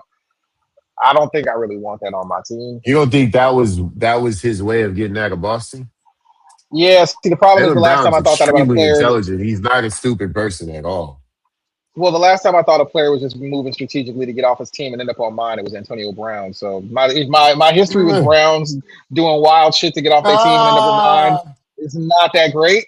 So it's The just, trauma comes out. The trauma comes for real, out. bro. So, and plus, I think it makes more sense to go, let's just retool this as opposed to let's try to push and then hope that we fall into a situation like the Knicks just had, or we'll just catch a hot run. I don't think that's a logical way to build your roster. I don't think that's a wise move on the Clippers' part. So that's just me. I think I would rather stay out of this, let them do their thing over there, let them niggas fight over there. If you want to move Kawhi for another pick and some pieces, go right ahead. I don't care about that, but don't try to one last ride Kawhi, or even try to be like, we're going to have one last ride, somehow keep Kawhi and get Jaylen. Just cut it out. Just cut it out. Let's be realistic about our situation. What you think, Randall? My question is, why would Milwaukee turn down an opportunity to get a star? They don't come. Look, you can draft well and miss. You have a bona fide star that you probably can do a straight up deal or a deal plus a first for the guy, and get the pick you want and a bona fide superstar in this league. Yeah, that's why I think it's all rumor and conjecture. Who's fresh on his contract? Like it ain't late. It ain't like he's gonna be gone next year. He gonna be there. I don't understand the thinking from Milwaukee if that's the case. Give us the 5th and 13th pick. I don't give a fuck about the pick. They might turn out to be duds. I have a sure thing in Jaylen Brown, and that's why I lean. That's why I've always said that Jaylen's the perfect piece for the superstar, because you can't predict Jaylen Brown in these, like, and as much as I love AJ, I can't predict Jaylen Brown. No, I can say I think he can get there. Yeah, I think so, but that doesn't mean it's guaranteed. I think he's Paul George for the injury. But we get there. Yeah, I'll say this. What makes me skeptical of this report, and we discussed this earlier, was number one, it's Bill Simmons. Bill Simmons is a lifelong Celtics fan and I would not run it past him to put something out there as wishful thinking. We all know that media personalities do that often. Or to float an idea to someone in an organization that he knows or has a relationship with. That happens all the time. And another reason why I'm skeptical. He did say he thought they were out of it. I thought they were out of it, but I guess he was like last week they made an offer. Yeah. He's like, I don't know who it was. They made an offer. Another reason why I'm skeptical is because this goes against everything that Milwaukee has said that they've wanted. You got to remember, last summer, he was offered to the Knicks. The Knicks couldn't give him what they wanted. This trading deadline for this 2025-26 season, there were several teams that offered packages. Miami, Golden State, just to name a couple. And they were very clear about the fact that they wanted a blue chip player and draft compensation. So now you've gone from I want a blue chip player and draft compensation to all I want is the 5th pick. It doesn't make any sense to me. Doesn't make any sense. If all you want is the 5th pick for Giannis, then why wouldn't you take the bevy of picks that Golden State has? Or why wouldn't you take, even the Lakers could offer you Austin Reeves in like 3 firsts. Maybe they were worried about why would you just take the 5th pick in this year's draft? Maybe they're worried about how the draft lottery will switch up. I'm just throwing shit out there. Draft is low. Also, the draft is low. The draft is loaded. And they're one of the few teams that could use any type of player. They could use any type of player in this draft as opposed to certain teams who are like, I don't know. Just the fit. But I can understand if it was multiple firsts. I think they would also get the Boston first. It's not that fucking loaded. It's not that good. But where does Boston pick? Yeah, but where does Boston pick? 20s probably. Probably in the 20s. I'm looking All for right, it right. then. So then, I mean, how valuable is that pick for real? To give up Giannis Antetokounmpo? You got to give him up regardless, honestly, though. You got to get something. I Because he's mean, for leaving. sure, but why not? But why not take the best deal that's out there?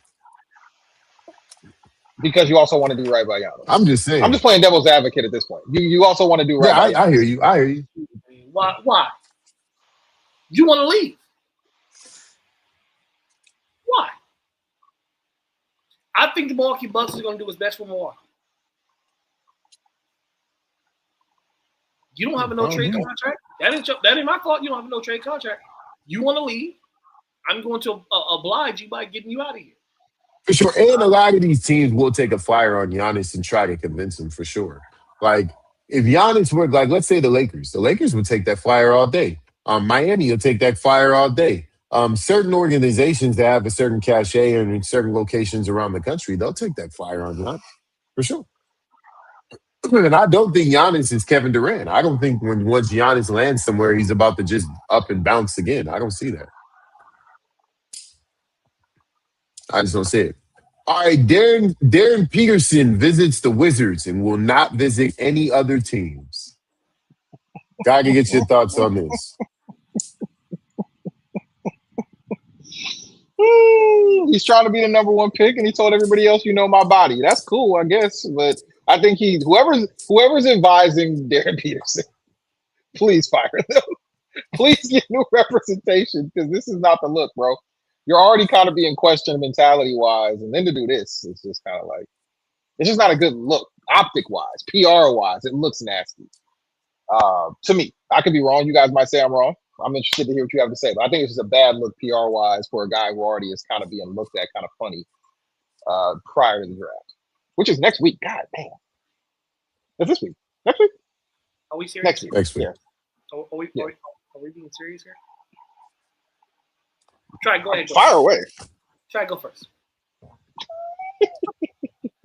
This sounds like he's being advised by Uncle Dennis or some shit. I don't understand it.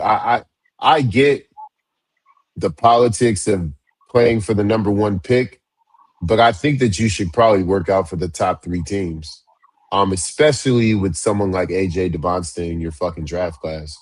I just think that, especially given his narrative, you should probably work out for the top three teams. That's my opinion. Yeah, I think so too. Why?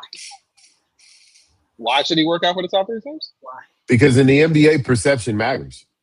Yeah, and there's a chance that what if he says I'm not working out for you, Jazz, and then they work out Caleb Wilson and go, you know what? We just like these tools. We're not going to turn this down. Or Boozer. Let me explain to you this guy. I would only work out for the Wizards too, because the top pick is between me and somebody else. One thing I know is, if the Wizards goes for AJ, which they should, in my opinion, I'm Utah Jazz. How the fuck you ain't worked out? I don't go fuck. I'm picking you. And let's just say Utah Jazz says, we're an organization with character and pride, and we're not going to draft you. We're going to draft Carlos Boozer or Cameron Boozer. There's no way he gets past Memphis. Memphis is going to say, we don't give a fuck. We've seen you play enough. We know the talent level you display. It's not. It's only a move. It's only a move that you make when you really know that you're going to be a top pick. He's talked to other teams. He didn't say he wasn't going to talk to other teams. He says I'm only working out for one team. And look, I'm trying to be the number one pick. The rest of you niggas know what I bring to the table, and they all probably going. Utah probably said, "Hey, yo, if they take AJ, you know you're a pick." Cool. I don't have to work out for you. I really want to be the number one pick though. So I'm gonna work out for the niggas I really want to be the number one pick for. The number one pick always gets the workouts because everybody's trying to get to that top spot. Everybody else, you fall in line. I'm the de facto one of two. One of two. I'm de facto. If AJ, but what if 2003 happens and you're Carmelo Anthony? But this ain't 2003 though. Nigga. I hear you, but this ain't 2003. The difference is to him, it's me and AJ are Bron. Me and AJ are Bron. That's why we can do this because me and AJ are Bron. And the rest of you niggas are Carmelo Anthony. We're Bron though. Carmelo was on. If you remember back to that draft, everybody thought they were the de facto 1-2. But that was no, because everybody thought that Toronto would go with Chris Paul because they really wanted the big. Like they made no. But the number 1 pick was Cleveland. The number 2 pick was Detroit. Everyone thought Detroit was going to take Carmelo. Everybody. That was the fucking every fucking body. And they took Darko Milicic instead, and Carmelo fell to the 3rd, and that affected his money. That affected his endorsements. That affected a lot of things. So you gotta be real. But here's the thing.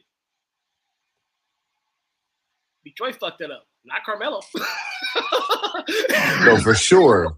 Right? So you can't. Sure, and history would prove that. But I'm just saying, from the perspective of Darren Peterson, I'm saying you're playing with fire. That's all.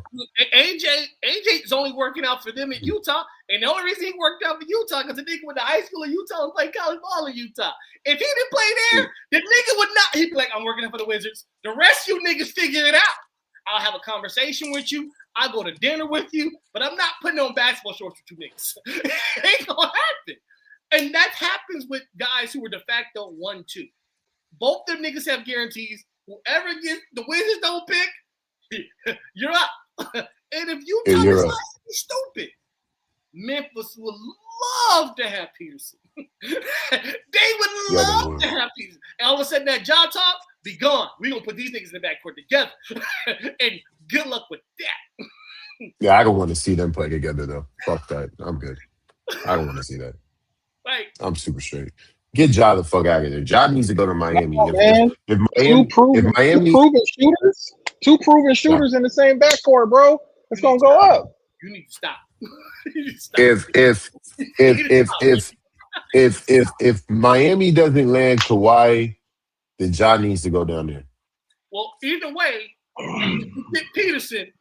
If you want to put Ja anywhere near Dade County, oh my god! If you keep him, you're good. Look this out. If you keep him, I do, because the mayor of that motherfucker is Pat Riley. Yeah, there's a difference.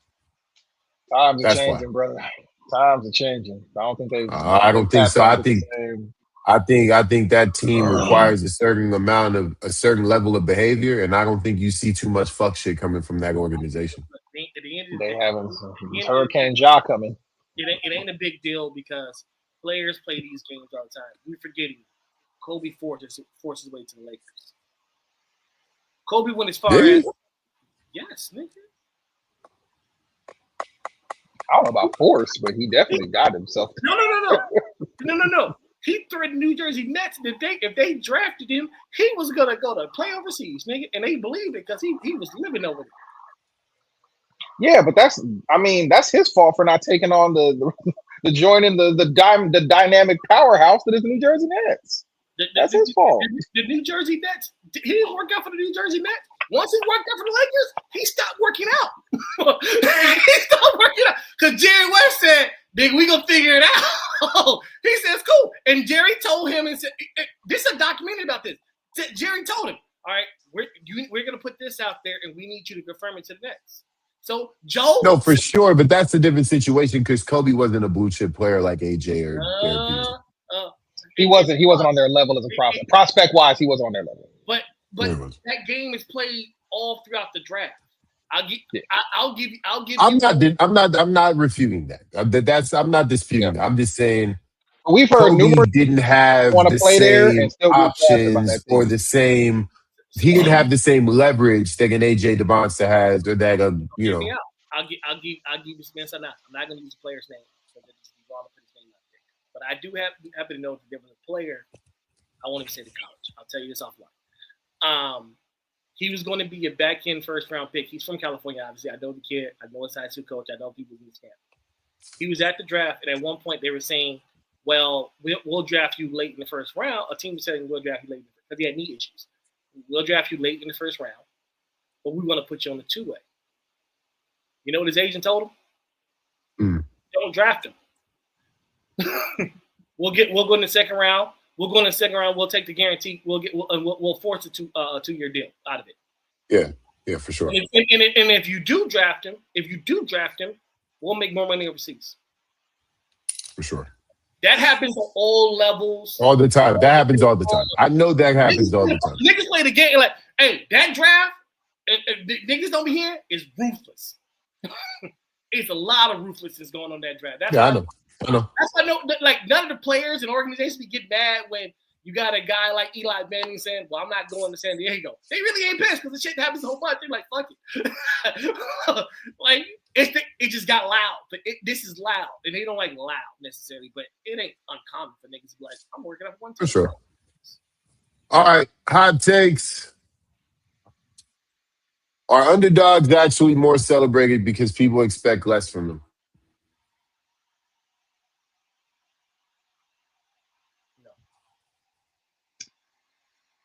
Underdogs celebrate because people see themselves in it.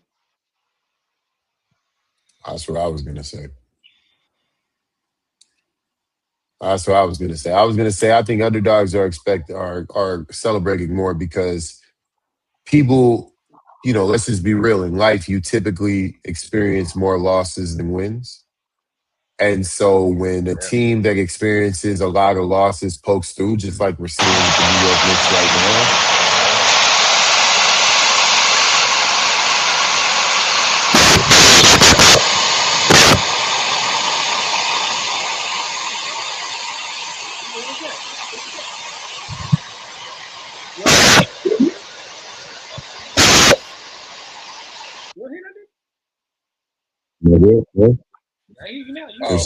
Yeah. Okay. Yeah. Something's going on. You good? I don't know what the fuck. There you go. Yeah. I don't know. Anyways, I was saying, I think I agree with Randall that I think people experience more loss in life than they do wins typically. And when somebody breaks through, like we're starting to see that with the Knicks right now, people are willing to over celebrate that because you like to see somebody that loses all the time finally punch through. I was happy because my Lakers ain't won in a long time. Like, yeah, nigga, somebody new. I ain't gonna lie. I was like, yeah, nigga. That's how spoiled we are, nigga. Now, if the Clippers win the championship in my lifetime, Cam will finally feel what, what I'm saying, he's supposed to feel. That destination. That exuberance. If that ever happens, y'all will probably not hear from me for a calendar month. I'll be off and losing my mind somewhere.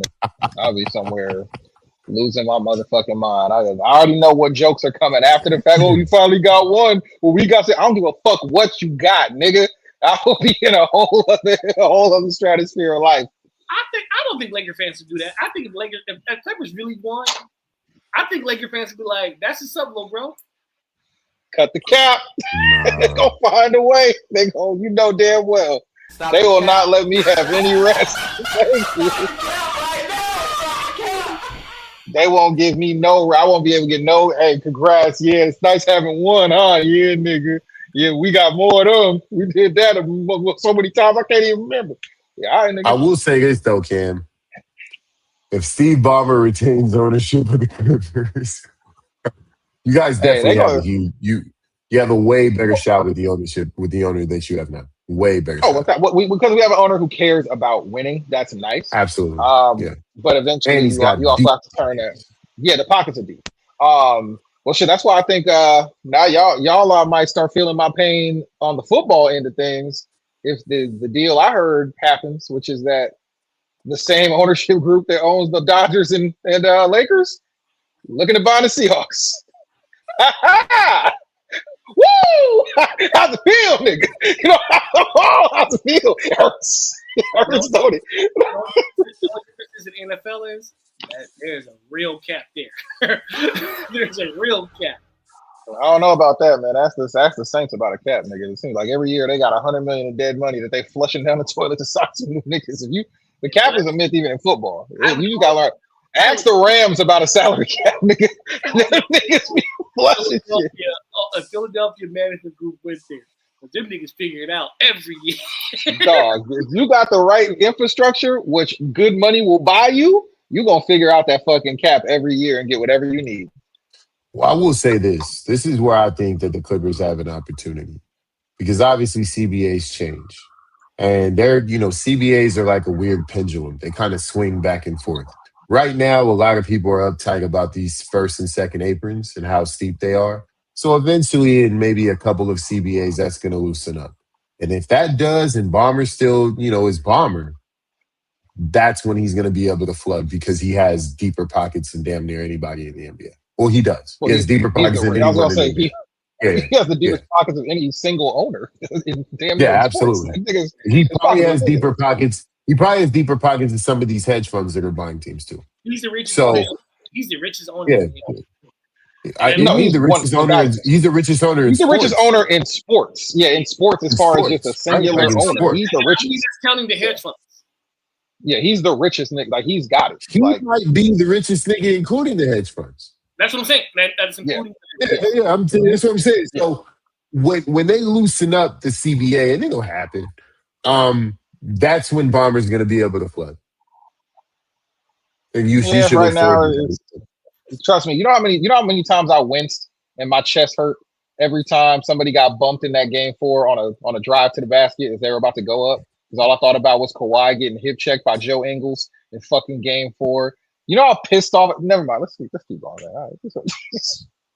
Go ahead, nigga. Tell me about your pain more, nigga. Go ahead. Let me smoke this blunt. 21 was our year, nigga. It was our year, nigga. And this bitch ass, chip tooth having ass, Australian ass Joe Ingles just hip checks Kawhi on the drive to the basket for no reason as he plants his fucking leg and he fucks his knee up. That was our year, nigga. We beat the fucking Suns with that nigga and we beat the Bucks. I'm telling you, man. That was our year. Imagine getting that emotional over some shit that never won. Imagine that shit. That's why you get emotional about it, nigga. If you had never seen your team won and you were like, we finally got a shot, and then it gets snatched away from you by an Australian and should be on the bench, you'd be pissed off too, nigga. If the Dodgers ain't win a couple chips in my lifetime, I'd still be pissed off at Joe Kelly for breaking Hanley's ribs in 2013 in the playoffs, nigga. You know what's crazy? Is as much as you hate this nigga, you sound just like Stephen A. Smith in the middle of that Hawk series, nigga. That's what you sound like right now. Let me tell you something right now. My nigga. I know you say your hands still work, but we gonna find out. You gotta put that blood out. You compare me to that no hair, having ass bitch ass nigga. We got a motherfucking problem. Hey, before we do this fight, let's both prepare albums so we can take it. I got some records I need to put together. I got some shit to put in the booth. Let me get back to the booth. Absolutely. All right. Do sports create heroes or do they simply reveal them? It creates them. I think it creates them because when you Good question, I read them. If you really want to break it down, like at just a real like philosophical level, why should how well you shoot a basketball make you a hero to me in my everyday life? If you really just want to break it down to that level, like I can answer that. I can answer that. Fire away. I think it reveals it. I agree, but I'll explain why. I think it reveals it. Yeah. Because of what you said, Cam. Because as great as someone is at shooting basketball, there's always somebody who's better, who lives up to moments that people can't imagine themselves being in. Like the reason we look at sports stars as heroes and gladiators is because the things they do, we realize as normal human beings, we can never obtain. We can't do certain things. And when you look at a guy like a Cam Newton, take a team like the Carolina Panthers on his back and take him to the Super Bowl, and you look at it and you go, I could never do that. Like there's nothing on God's green earth. I can't do that and that. So that's when it reveals these heroes per se, because at the end of the day, a hero is something that you can't be yourself. I can understand that, but I'm also a sicko because I go, but that nigga can't out rap me, so I don't give a fuck what he's doing.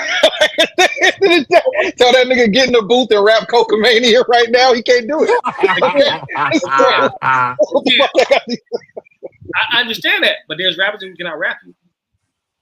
Yeah, but I can out rap you too. I'm like, Hey, you can't tell me that if we go into the studio 100 times out of 100, there ain't a rapper I won't catch. That's how I feel about. That's how confident I am in my ability to rap. Ain't nobody gonna get me 100 days out of 100. I'll guarantee you that right now. That's why this nigga won't do a song with me. Anyways, I got a song going with on. you. You ain't dropping, nigga. Don't play games, nigga. You ain't dropping You that. talking about, You ain't dropped the that. eye shit? Yes. Yeah, because I'll keep it real with you. I'm gonna say this too. No. For real. I didn't get enough verses that I like. I did like your verse. I thought your verse Nigga, was I'll super write a dope. 32, nigga. Whatever, nigga. Do it, nigga. Just put a diss record out so I can drop my IE Not Like Us and get you the fuck out of here, man. Come on, man. Let's go. You could have said, Cam, we need longer verses. We could have did back and forth on the Styles and Jada shit. We could have made it work, nigga. He wasn't trying to do that. Cam scared. He be Why ready. not? Whoa. Cam said, oh gosh, gotta do the big. Fucking so-and-so's gotta mix Nigga, I it. pulled up to your crib. I pulled up to your crib for that. I was in your living room and pinned that verse. Recorded that motherfucker. Don't play with me. You know what type of time I'm on, nigga. Shit was weak, nigga.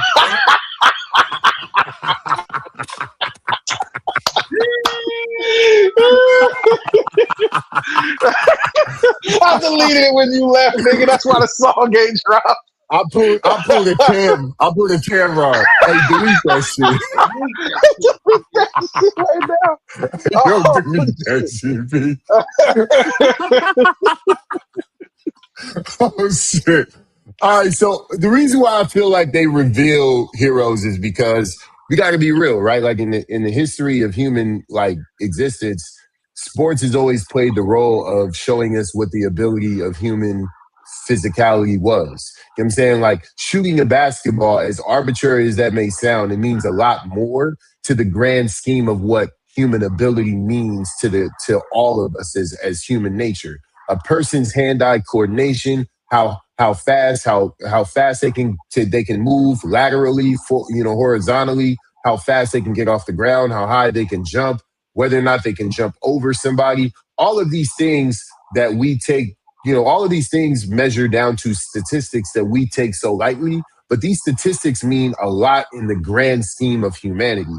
And that's the reason why I say that they reveal them, because when you really think of like the NFL or the NBA, the NHL, the MLB, you're talking about every single nigga that's playing here was an absolute stud coming out of college. Like not out of their high school. I'm talking about out of college. The level that most niggas never see. Like 98% of high school athletes never see college. These niggas were the top creme de la creme in the college level. Then they get thrusted into the professional level where every single nigga on the field was the man from the city where they come from. Everyone, not some. Every one of those niggas go back to their high school. Their jerseys retired. These niggas got statues. These niggas got camps. They got all that type of shit. So when you put the best of the best of the best of the best in the middle of that arena, court, field, whatever, and the cream rising to the top, you're revealing something. You're not necessarily creating that scenario. You might if you talk about the league and all the other shit, but whenever even in rap, we've seen it, you put 15 MCs in a cypher. Nigga, 2 rounds in that cypher, you're gonna see who's who. Real quick. Those niggas are gonna emerge to the middle, and it's gonna become probably a little back and forth between 2 or 3 of them. And then even in that, one of those 3 will fall off, and then one nigga will fall off, and there'll be one nigga still rapping, spitting crazy shit. So, I think it just reveals them. You just need the arena. Gladiator. So, okay, Yeah. so maybe I think we might be, because this is my immediate reaction to that. Because when I'm thinking of like heroism. Okay, so Okay. is Karl Malone a hero? Yes. Yeah. He's a hero to some and a villain to others. Yeah, he's a fucking hero. I'm saying, like, can you be viewed as a true hero when, as a man, you fail as your responsibilities as a man? You can still be a hero. That's to some people. Yes, yeah, absolutely you can. Because guess Yeah, what? because that's how I view it. Because I feel like yes, you're great as an athlete, 'Cause but guess are what, you a Cam? human being I would want to model my life after? No. But guess what? Guess what, Cam? You know the difference between the hero and the villain is who's telling the story. That's fact. That's it. That's fact. Very true. Hey, Yeah. heroes and villains are one of the fucking same. Like they're one of the same. It's just Absolutely. this nigga to the victor goes spoiled. The victor gets to tell the story. But that's why I feel like they're Absolutely. created more though than they're actually real. Because you have to Absolutely. that a story still has to be told and has to be fabulized and created in order to hide the negatives that you don't want to be Do seen. you know how great you have to be a villain? How great you have to be a villain. Do you not great? You have to be you have to be great at something to be a villain. It is you have to Kobe be 100% Bryant great was at a something. villain until he retired. Well, Kobe was a villain for no reason. They villainized Kobe for something else outside of. But if Kobe Bryant was Robert Horry, you wouldn't call him a villain. I don't know about that. I don't know about that. Hey, listen, I feel like all I'm I gonna don't know say is about this, man. R.I.P. Mamba. Like, I'm not trying to throw no smut on that. that Yeah, grade. no, yeah. But No. 04 would have been turbulent for any player in history. But I'm just saying. No, what I'm saying is the lights aren't shined if it's Robert like that. If it's Robert Horry, the fact that Kobe's Kobe, No. If it's Robert Horry, they just would have ushered his ass out the league real quick. Yeah, that nigga wouldn't have been in the league. Yeah. that's my But but that doesn't make you any less of a villain. People will still villainize your name based off of the actions that you okay. have. Let's on take your away jacket. Kobe Bryant. I give you another villain. Mhm. You know how good Isaiah Thomas was. Once again, it wasn't about the hoop that made him a villain. No, it was. It wasn't the hoop that made it a villain. Oh no, No, it wasn't. It wasn't the hoop that made It was Isaiah not a villain. about hoop that made Isaiah a villain. No, bro. Hold on. Because everybody's gonna go to handshakes. Niggas No, No, I'm not. I'm not going to I'm handshakes. not I'm talking about their I'm not. style of play. Their style of play made him. Hold on. Style of play and if him co-signing the comments about Larry Bird, Hear me him out. talking, Absolutely. him icing out Jordan at All-Star games. Like this is what got him to that. Hear me out. When you look at Isaiah Thomas, when you talk about style of play, Isaiah went out there beating niggas up. That was Bill Laimbeer. That's bullshit. There's footage of Isaiah punching the nigga in the face and him not reacting. Isaiah was with the shit. What I'm saying is, There's multiple videos of Isaiah throwing punches at people. Are you crazy? No. I'm not talking about. The nigga from Gary, Indiana. He'll punch a nigga in the face. What I'm saying I'm is, saying. the Jordan rules that people really hate Isaiah mainly for.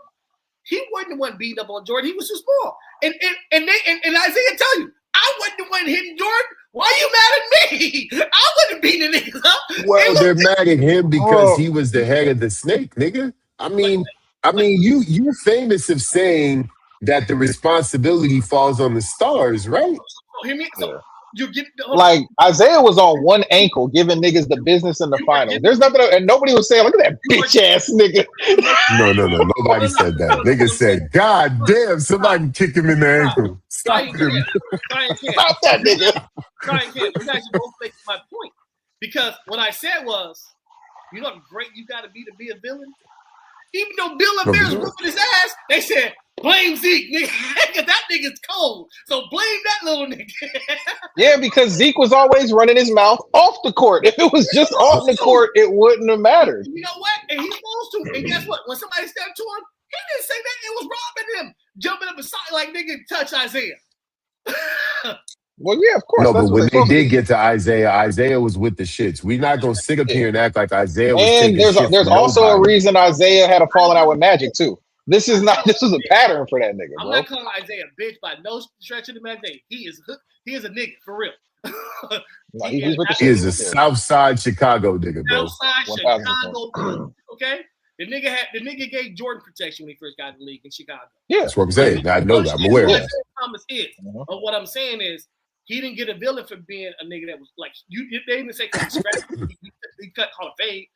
What really started was when they were beating the shit out of Jordan. They were like, "Oh man, Isaiah and them being dirty," and Isaiah like, "I wasn't touching him. It was them." But he's the nigga who got the game, so he becomes a villain. Of course. Absolutely. Yeah, I think to be a villain in any circumstance, you have to be great. I mean, if you look even like in the movie realm, all villains and or great villains in movies were great. They were great at what they did. They were Yeah, great villains.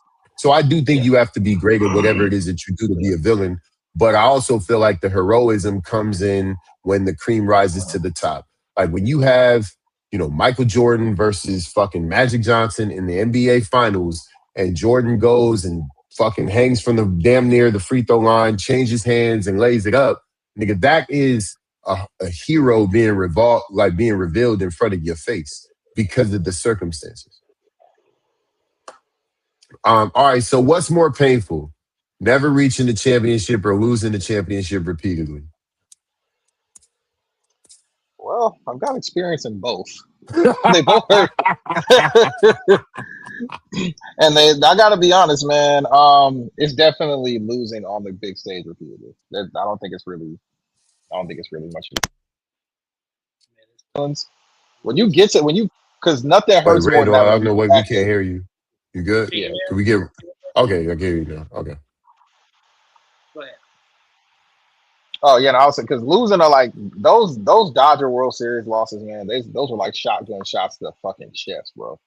Like having to sit back and watch it. I can only imagine what the Bills went through for 4 years in a row. Just knowing what it feels like to get to the game and then you're so close and you just fail at the doorstep. I couldn't. That's just that pain it fucking hurts a lot. So at least when your team loses early, then you can sit back and get your ha-has off, your kikis, your chuckles. You can look back. It just doesn't sting as bad. Like it doesn't sting as bad as when I've had to watch my teams lose in the championship. That shit just is gutting. Losing the championship. When Alabama lost to Clemson, that's true. You think I hurt versus Indiana? Fuck, and I was at the game. That shit, when I watched on TV, that shit hurt. Like I'm like nigga, pick play, nigga. Like cry, like nigga. Losing the championship hurts. Man. Like you losing. Like you think the Spurs wouldn't have rather have just lost Game 7 to OKC instead of getting embarrassed in the fucking finals like this? Like, oh yeah. Like no, it's just I rather like never like if you but the key is never getting there. If you never get there, you never get on that stage. I'm still picking losing that championship. Just as a fan, I've seen Because you said repeatedly. You said lose repeatedly. Jesus Christ. How many times you gonna shoot Ricky? I don't have a team that's never been there. Fortunately, I don't have a team that's never been there. But I've had several teams lose in the championship. I've had Arizona basketball team lose in the championship. I've seen Alabama lose in the championship. I've seen the 49ers lose. I've seen the Lakers lose. That shit it hurts so bad. Like, I don't know. Y'all niggas asking me why I still hate Florida. Because they took a title from my fucking Bruins. You said, why do I still hate Florida, nigga? And I'll never let it go. That shit hurt, man. Corey Brewer, Joe Kim Noah, Al Horford, all you niggas make me sick. I'll never forgive you niggas for that shit. That nigga mad at his kids. You can't wait for Al Horford to retire so you can be like, fuck that nigga. I'll rebound better than that nigga. Get that nigga the fuck out of here. I want to see that nigga. You can't read a board to save his goddamn life. Yeah, so I'm going to definitely say losing in the championship, and that's simply because I'm a 49ers fan. So I've been a 49ers fan since the 80s. I was born in 1981. I was kind of indoctrinated through my uncle to be a 49ers fan and have been ever since. And we have kind of like a 3-part, I guess you could say, story to being a 49er fan in your mid-40s. You have the very early part where we were very dominant and winning, and we won 5 championships. And then you have the middle part where we fucking sucked, and we weren't making the playoffs, and we weren't getting there. We had great players, but never a full team. You know, the Frank Gore, Elvis Gerbach years. You know what I'm saying? Those early T.O. Alex Smith years, T.O. years. Yeah, those years. where we just were barely getting to the Garrison Hurst. playoffs. Yeah, Garrison her, yeah, barely getting to the playoffs, and and really just a mid team. And then the 2010s come around, and we start finding some spark, and we get there against Baltimore, and we fucking fail. Then we get there twice again, and we have some time where we're really playing really good football, but not getting to the game. Then here comes the 2020s, and we get there twice, and we fucking fall on our face twice. Losing in the championship these last two to Kansas City has really fucking hurt, nigga. Like, I ain't gonna hold you. Like, that shit, I'm still mad at, especially the last one. The last one is fucking unforgivable. To be up honestly, 10 to start the fourth quarter, that shit. That was both of them, right? That was both of them against the Chiefs. Yeah, right? but the last one, that shit hurt like a motherfucker. Like going to overtime and that shit hurt. Now you were a Drake Greenlaw freak injury away because that nigga was locking Kelsey up. And then how does he fucking tears his Achilles just jogging off the sideline? Like, bro, fuck it was that. Insane. The year before, we lost 4 quarterbacks in the NFC Championship game. Yeah, but like, bro, at least it was the NFC Championship game. Yeah, for sure. Imagine if you was in the bowl first quarter, first play, this nigga tears his fucking UCL. You'd have lost your fucking mind. I'm not even saying this because I'm a 49er fan. I'm just saying this, period. As a sports observer, I have never seen a contending team deal with the amount of injuries that the 49ers have in the past 5 to 6 years. I've never seen it. Like in sports? Period. A contending team. I've never seen it.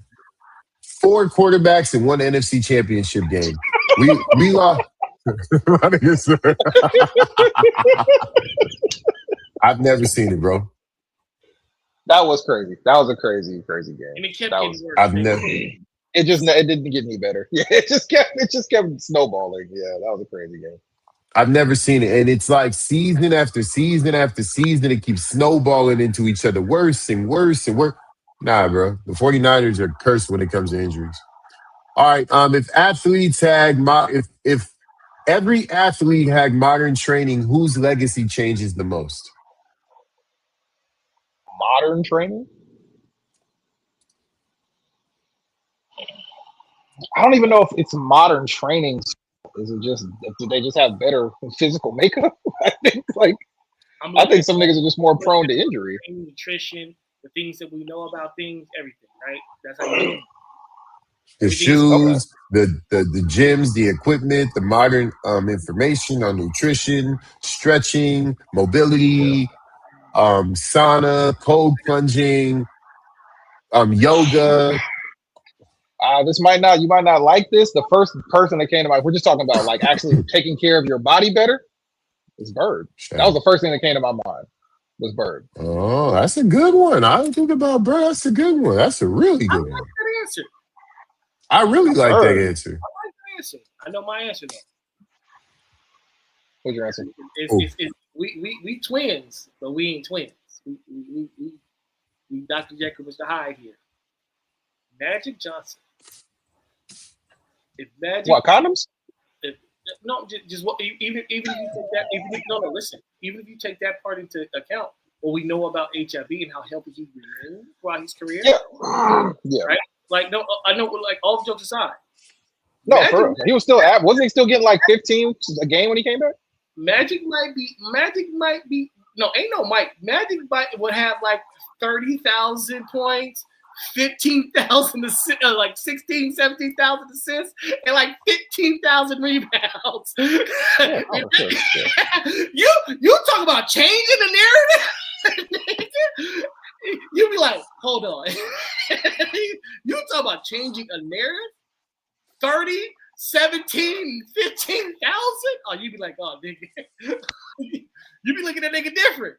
Magic's already one of the GOATs, like one of the GOATs to me. So there ain't too much more you can do. That nigga had 30. Think about it. He had 30. you'd be like, yo, nigga, hey, watch your mouth. Watch your mouth when you talk about that nigga. Watch your mouth.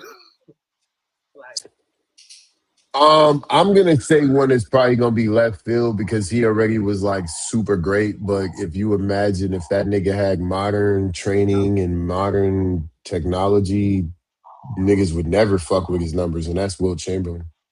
that was my first thought, actually. If that nigga had an idea about recovery and he wasn't playing in fucking Converse Superstars and that nigga was and he wasn't going home and fucking 30 bitches before, like he actually got rest and like ate, because I'm sure they ate like shit back then. So, you know, actually like ate well and like, could you imagine what those numbers would have actually been? They eat shit like you really listen to the 90s. Carmelo eat McDonald's and shit. They eat McDonald's. Yeah, for sure. Yeah. It's funny because I was thinking like Connie. Well, I was thinking of older players. I was thinking like Connie Hawkins, just guys who just went down with an ACL when it just was over. Yeah, you know what I mean? Like, one player I did think Bernard King. Bernard King tore his ACL and it was over. Mm-hmm. That nigga was a fucking bucket. Problem. He was a fucking super bucket. Another guy I was thinking about was Bill Walton. Ooh, but he's a big with feet issues is to tell as old as time, though. You know what I mean? Like that's true. Especially back then. Yeah. You look at today, nigga, feet issues are feet issues. Greg Golden. Would you consider an Achilles a foot issue? No. Okay. Because so we're talking about the same thing. Because Achilles, it just you can recover it sometimes. It just step the wrong way. Well, see, I was going. Well, this kind of goes with the same thing, and that's Kevin McHale. Kevin McHale fucked his feet up from one playoff run where he didn't want to sit down. Kevin McHale was the post moves with McHale. God damn, yeah, he was a problem too. Another guy I would say is Charles Barkley. That's interesting. He would have really been what Giannis was supposed to be if that nigga had a proper diet and training. That nigga was already a demon with 3 a.m. parties and shit. What do you mean by that? What do you mean by Charles Barkley? No. What do you mean by he would be with Giannis was supposed to be? I said Zion. Yeah, I agree. What we thought Zion was gonna be, we thought Zion was gonna come in here, just out athletic everybody, get hit 30 plus a game. I think this is what he would have been. Okay, because when I heard Giannis, I was like, hold on. Like, no, not Giannis. I thought Zion was. I said this nigga's he's the biggest, stronger, more athletic Charles Barkley. So like this nigga's in that's trouble. Exactly what I thought. This nigga's in trouble, bro. Yeah, that's why I said like that's why that nigga that's what Charles Barkley would have been what we thought Zion was gonna be, which is a better him. I don't understand why he never got Charles Barkley and worked out. Hey, I will say this. When's the last time you saw Charles Barkley? I will say this. Expect Zion to have. I will say this. Expect Zion to have a breakout season. He did have a pretty good season this year. He's due for one. His healthy. His. You want to talk about modern training? He ignores it. So I don't know how consistent he'll stay with it. You know what I mean? Like he be ignoring that shit. So the nutrition, the trainers, everything. He like the guy got. He don't care. I got it. Don't worry about it. Make the trainer get an OnlyFans. Maybe he'll listen. But until then, I don't know. All right, what's your worst take of the week? Worst take of the week that you've heard? I don't know. Shit, I got so many candidates from just yesterday alone. I'm assuming you guys have already discussed one of them, so I'll go with Eric Trump thinking we believe that Daniel Cormier fell for fake tweets from his own page that weren't real, and he still posted them about fights being fixed at the UFC event. I don't know if y'all saw that. Did y'all see that shit? I did. I skipped through it. Yep. Yeah, so apparently, Randall, Daniel Cormier posted DMs that he allegedly received from Eric Trump, essentially like trying to figure out what fights are happening and if they're fixed so that he can bet on them. And then he deleted the tweet, and Eric Trump tried to come out and say, oh, it was all fake. He got fooled by some fake stuff and posted it. It's like, nigga, no, he didn't. He was trying to figure out. And he was the fight that he was wondering who was going to win. Of course, the person he was asking if they were going to win won, which honestly wasn't shocking if we're being real. The fact that it was Diego Lopez won, but yeah, it was very, very fishy. But which I mean, you think we're stupid? They all just think we're stupid. I'll just go with that for now. Go ahead, try. I know what yours finna be, so I'm gonna let me get mine's off. My worst take comes from the biggest personality in sports media, Stephen A. Smith, when he said that that the New York Knicks are one of the greatest teams of all time. Nigga, shut the fuck up, Stephen A. And I'm gonna just leave it there. Go ahead, Rand. I'm gonna let you get yours off, man. I should even go. I should even go on shut mute. Up, like... Hey, get the sound effects ready. So, I need to eat the sound effects. Gunshot. Okay. I don't know the nigga's name. The UFC fighter who called Michelle Obama. Josh Hokett. Had the nerve to fix his ugly ass lips to say Michelle Obama is a man at the White House.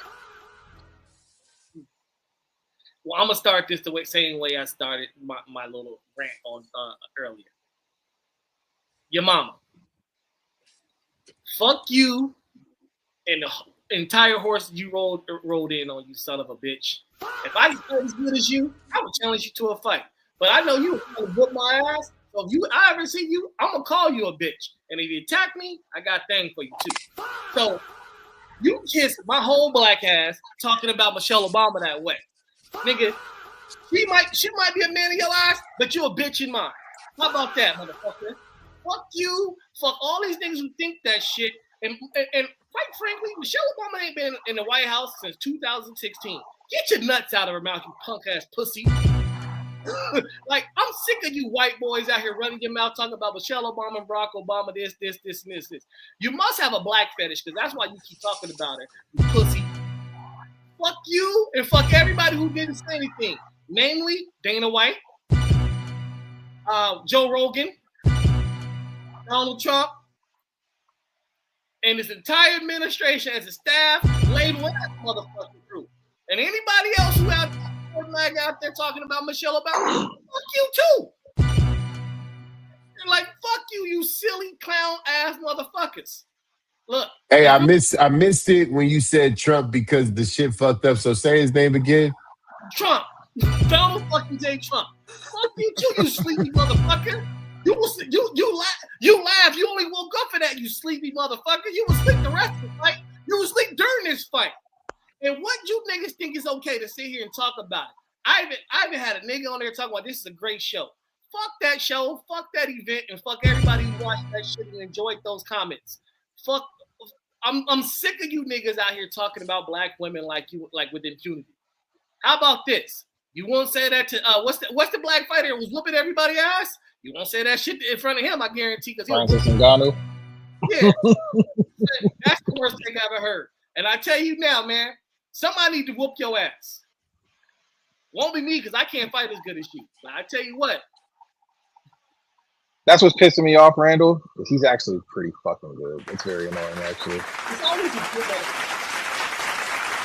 Cause see, the last motherfucker they had doing all this pro-America, rah-rah white boy shit wasn't actually good, and then he ran into Kamaru Usman and got his fucking jaw broken. So you knew once he actually fought credible talent, he was gonna get his ass whooped. This dude's actually pretty good. It's very annoying because he won't shut the fuck up. And yeah, Dana White over here. No, I don't condone the comments. It was nasty. I don't appreciate him saying those. Nah, nigga. Nah, you condone and support all this shit by even letting this event happen. If Jalen Brunson would have said fuck Donald Trump after he won an NBA championship, his ass would be suspended. Yeah, no question. Yeah. And also fuck Stephen A. again because he's over here dick riding the event. He's dick riding all this shit. You let this nigga Trump say you were a low IQ nigga, and all you've done since then is suck that nigga dick more. You make me sick, Stephen A. Smith. You Stephen A. bitch ass nigga. Don't ever compare me to that bitch ass nigga, bro. He makes me fucking sick. Ken, when I said anybody who co-signs that bullshit, God damn, the nigga hit me with the ether. Stephen A. God damn. Same thing. Fuck you too, Stephen A. I had to hit the ether shit I on can't, myself. I God can't stand damn. that nigga, bro. Man, you know how much it hurt my soul seeing fucking Terrence Crawford taking a photo with this nigga, all happy that I'm taking a picture with the president. Nigga, take your bumpkin ass home somewhere, man. I saw that too, bud. You may never see this, but fuck you too. Man, like I knew I was going to have a problem with Terrence Crawford when he said Eminem was his GOAT. I knew damn well something wasn't right technically in the chromosomes up here. He is from Oklahoma. Like, goddamn. He's from Omaha. No, he's from Nebraska. He's from Omaha, Nebraska. Which is actually worse. Yeah, which is actually worse. Like, yo, he from like so man, you ain't gotta pander and tap toe dance for these niggas. Fuck these motherfuckers, man. I'm sick of these niggas. All right, so I'm gonna just say this because y'all niggas went crazy and you're talking about niggas that can kill niggas with their bare hands. So I want to be clear about something. And I I'll don't sue him condone immediately. anything that happened at this event, but nigga, don't jump on me. I've been on the mat before. I know what time that is. Don't jump on me, nigga. Please don't. I'm stressed. I'm right there with you, Triune. A lot of them niggas, the hands and feet they can put on somebody is crazy. But You're right, Try. But look, I ain't finna fight these niggas. I ain't fight nobody.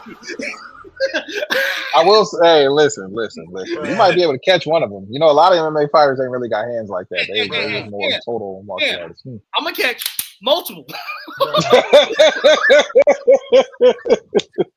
First double knockout in UFC history.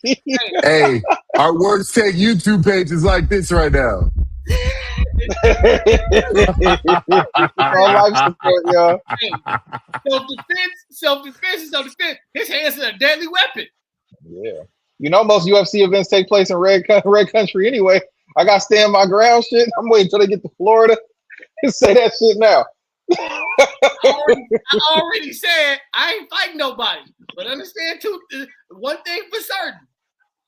I ain't going to be coming alone. That's it. It's a handicap match if I'm pulling up. All right, this topic is dead. What's your unpopular opinion of the week, man? We need to move past this. We got niggas cocking hammers on live. Yo, this is crazy. Yo, we're 40. Yo, move on. Let's move on. Let's move on, man. Yo, yeah. God damn, niggas try. At first, I thought it was you with a sound effect. I was like, that was so well timed, my nigga. And I was like, oh, never mind. That's this nigga. Hey, man, don't talk about Michelle Obama, B. Niggas have a problem. You understand this? Ray was a law-abiding citizen. That's a fact. That's a fact. Everything legal. My unpopular opinion of the week. I got mine. Go ahead, try. Go ahead, Randall. I'm sorry. Go ahead. My unpopular opinion of the week is the Knicks won this fucking series. That's very unpopular. That's my unpopular opinion of the week. The Knicks actually won this. I know I said earlier trying to be diplomatic, but nah, man, you Knicks, they was gifted this series. My unpopular opinion of the week is that we are about one more guard leading the team to a championship away from Kyrie Irving essentially being Stephon Marbury that got to play with LeBron. Whoa. I've seen people try to sit back and say, man, Brunson almost as good as Kyrie. Now, Brunson been better than Kyrie, bro. We got to cut this out. What? I've watched Brunson lead his team to 50-win season. What did we ever watch Kyrie lead a team to? Even before the finals. Fuck the finals. 50-win seasons. When he's the guy, what is he leading his team to? The nigga had AJ Bennett as his second best player when he was a solo act. Come on, let's. The Celtics? Yeah, the team in Boston for sure. And then they said bye, and they got better. It's like, what are we talking about? Like immediately, like next season. I That think the nigga, next season, that nigga shot like 3 for 14 in a playoff game and said, "I guarantee I won't do that next game," and did the same shit again. We just saw He's not. we just saw Brunson shoot 32% from the field. Yeah, Nigga. and he won. You want to know why? Because he hit shots. Still, hit shots. There's a difference between hitting what he was. I think he was 12 or 25. There's a difference between going 12 and 25 and 3 or 14. Okay, there's a big difference. Let me ask you a question. A serious question. Go ahead. Tangibly speaking, a skill. What did Jalen Brunson do better than Kyrie? I think his actual ability to score the basketball is better. It ain't. It is. Kyrie just has a better handle than him. He's got a better handle. He's got a better layup package. But if you're telling me I need somebody to actually get to their shot consistently and make a bucket, I'm taking Jalen over Kyrie. It ain't. Kyrie is arguably. Okay, is Kyrie a better 3-point shooter? Yes. Kyrie's a better shooter. Kyrie's a better shooter, period. Kyrie's a better shooter, period. Period. I can't agree. I'm not rolling with that. Kyrie handles the ball better. He 1,000% handled. Arguably, no one has ever handled the ball better than Kyrie Irving. He finishes at the rim better. Kyrie might be 1,000%. Kyrie might be the best under the basket finisher in league history. And I'm not saying that to just talk shit. I'm just saying. No, I think you're right on line with that. But as far as just everywhere else, neither one of them are locking guys up. But niggas don't attack Kyrie like they attack Brunson. Like nigga, you've never seen Kyrie get punched. He just does a better job of holding up. He does a better job of holding up for sure. But they attack him. I think what you guys are saying, I think what you guys are arguing is on the wrong basis. Because if you're just talking pure skill, then yes, there isn't much that Jalen Brunson does better than Kyrie Irving. I think the argument that you guys need to have is who's more effective. Oh, Brunson. That's the argument. That's the argument because just because you're more skilled doesn't mean you're more effective. Kyrie Irving is way more skilled than Magic Johnson. Magic Johnson is way more effective. I'll say this. On the big stage, Kyrie performed better than Brunson did in the finals. In one game, yeah. No, not in all the games. No, that's the whole series. Not the whole series. He had a great series. I can't agree with that. I can't agree with that. You don't gotta agree. It's still true. It's still true, nigga. You gotta agree. Who was the LeBron James to help take pressure off of Jalen Brunson? Look, man, he didn't give him a chance. There's nobody on that team that's even close to absorbing the level of gravity that he had to absorb. Damn, you said earlier the nigga took 80 in the first 3 games. He took 81 shots, 83. He didn't give nobody else a chance with LeBron James. My nigga, do you think he would if he had LeBron James on the team? What are we talking about? What are we talking about? You think if you had prime LeBron James on your team, you're taking 81? You don't have to because you have LeBron. He's taking these shots because he's his team leading him to make these buckets. He was the guy.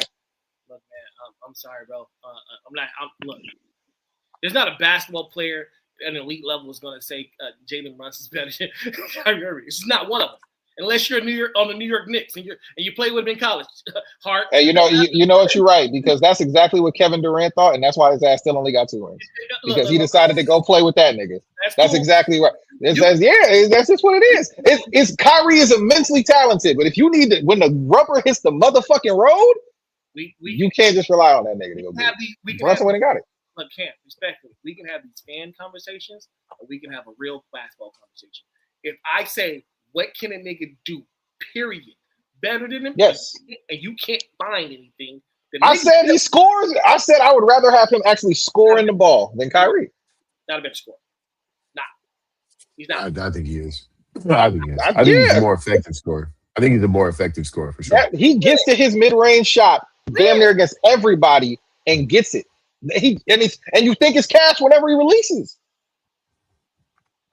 Yeah, I think when that nigga needed in the clutch, when that nigga needed to get a shot off on Wembanyama, he got it. He needed to get a layup on Wembanyama, he got it. Castle, I'm gonna get a bucket on you. Harper, I'm gonna score on you. It didn't matter who they put on him. Yeah, I would say that I think Jalen Brunson is more effective than Kyrie. I would say that for sure. I don't think he's a better basketball player than, but I think he's more effective for sure. Yeah, as far as just obviously pure skill set, there's very few basketball, but the problem is that ain't translated to much for Kyrie. To the finals, what, 3 or 4 times, and he's won one. If I tell you you're one of the best pure basketball players we've ever seen, going to the finals a couple of times should not be the answer to what you're doing. Especially when you already played with one of the top, no matter how you slice it, one of the top 3 players of all time, and then you decided to leave that situation for some ungodly reason. And then you go play with KD, who you deem a top 10 player of all time, and you do nothing there. You one of the main causes for everybody leaving that situation. He got hurt. James Harden got hurt, and KD was a toenail away from the finals. What are we talking about, my nigga? Then why did they keep playing together? What happened? What happened after that? Why didn't they just keep playing together? Shit happens, bro. Like no, but what happened though? Tell me what happened. If you really want to know what happened, if you really want to know what happened, James Harden asked out. That's what happened. Yeah, James Harden fucked. Why did James Harden ask out? He asked out because Kyrie Irving didn't want to take the shot. That's why he asked out. Because what? Kyrie Irving didn't want to take the vaccination. That's why he asked out. That's what happened. I mean, you remember Kyrie Irving got suspended because he sat out because of the vaccination. That was the reason why he wasn't present in that playoff game.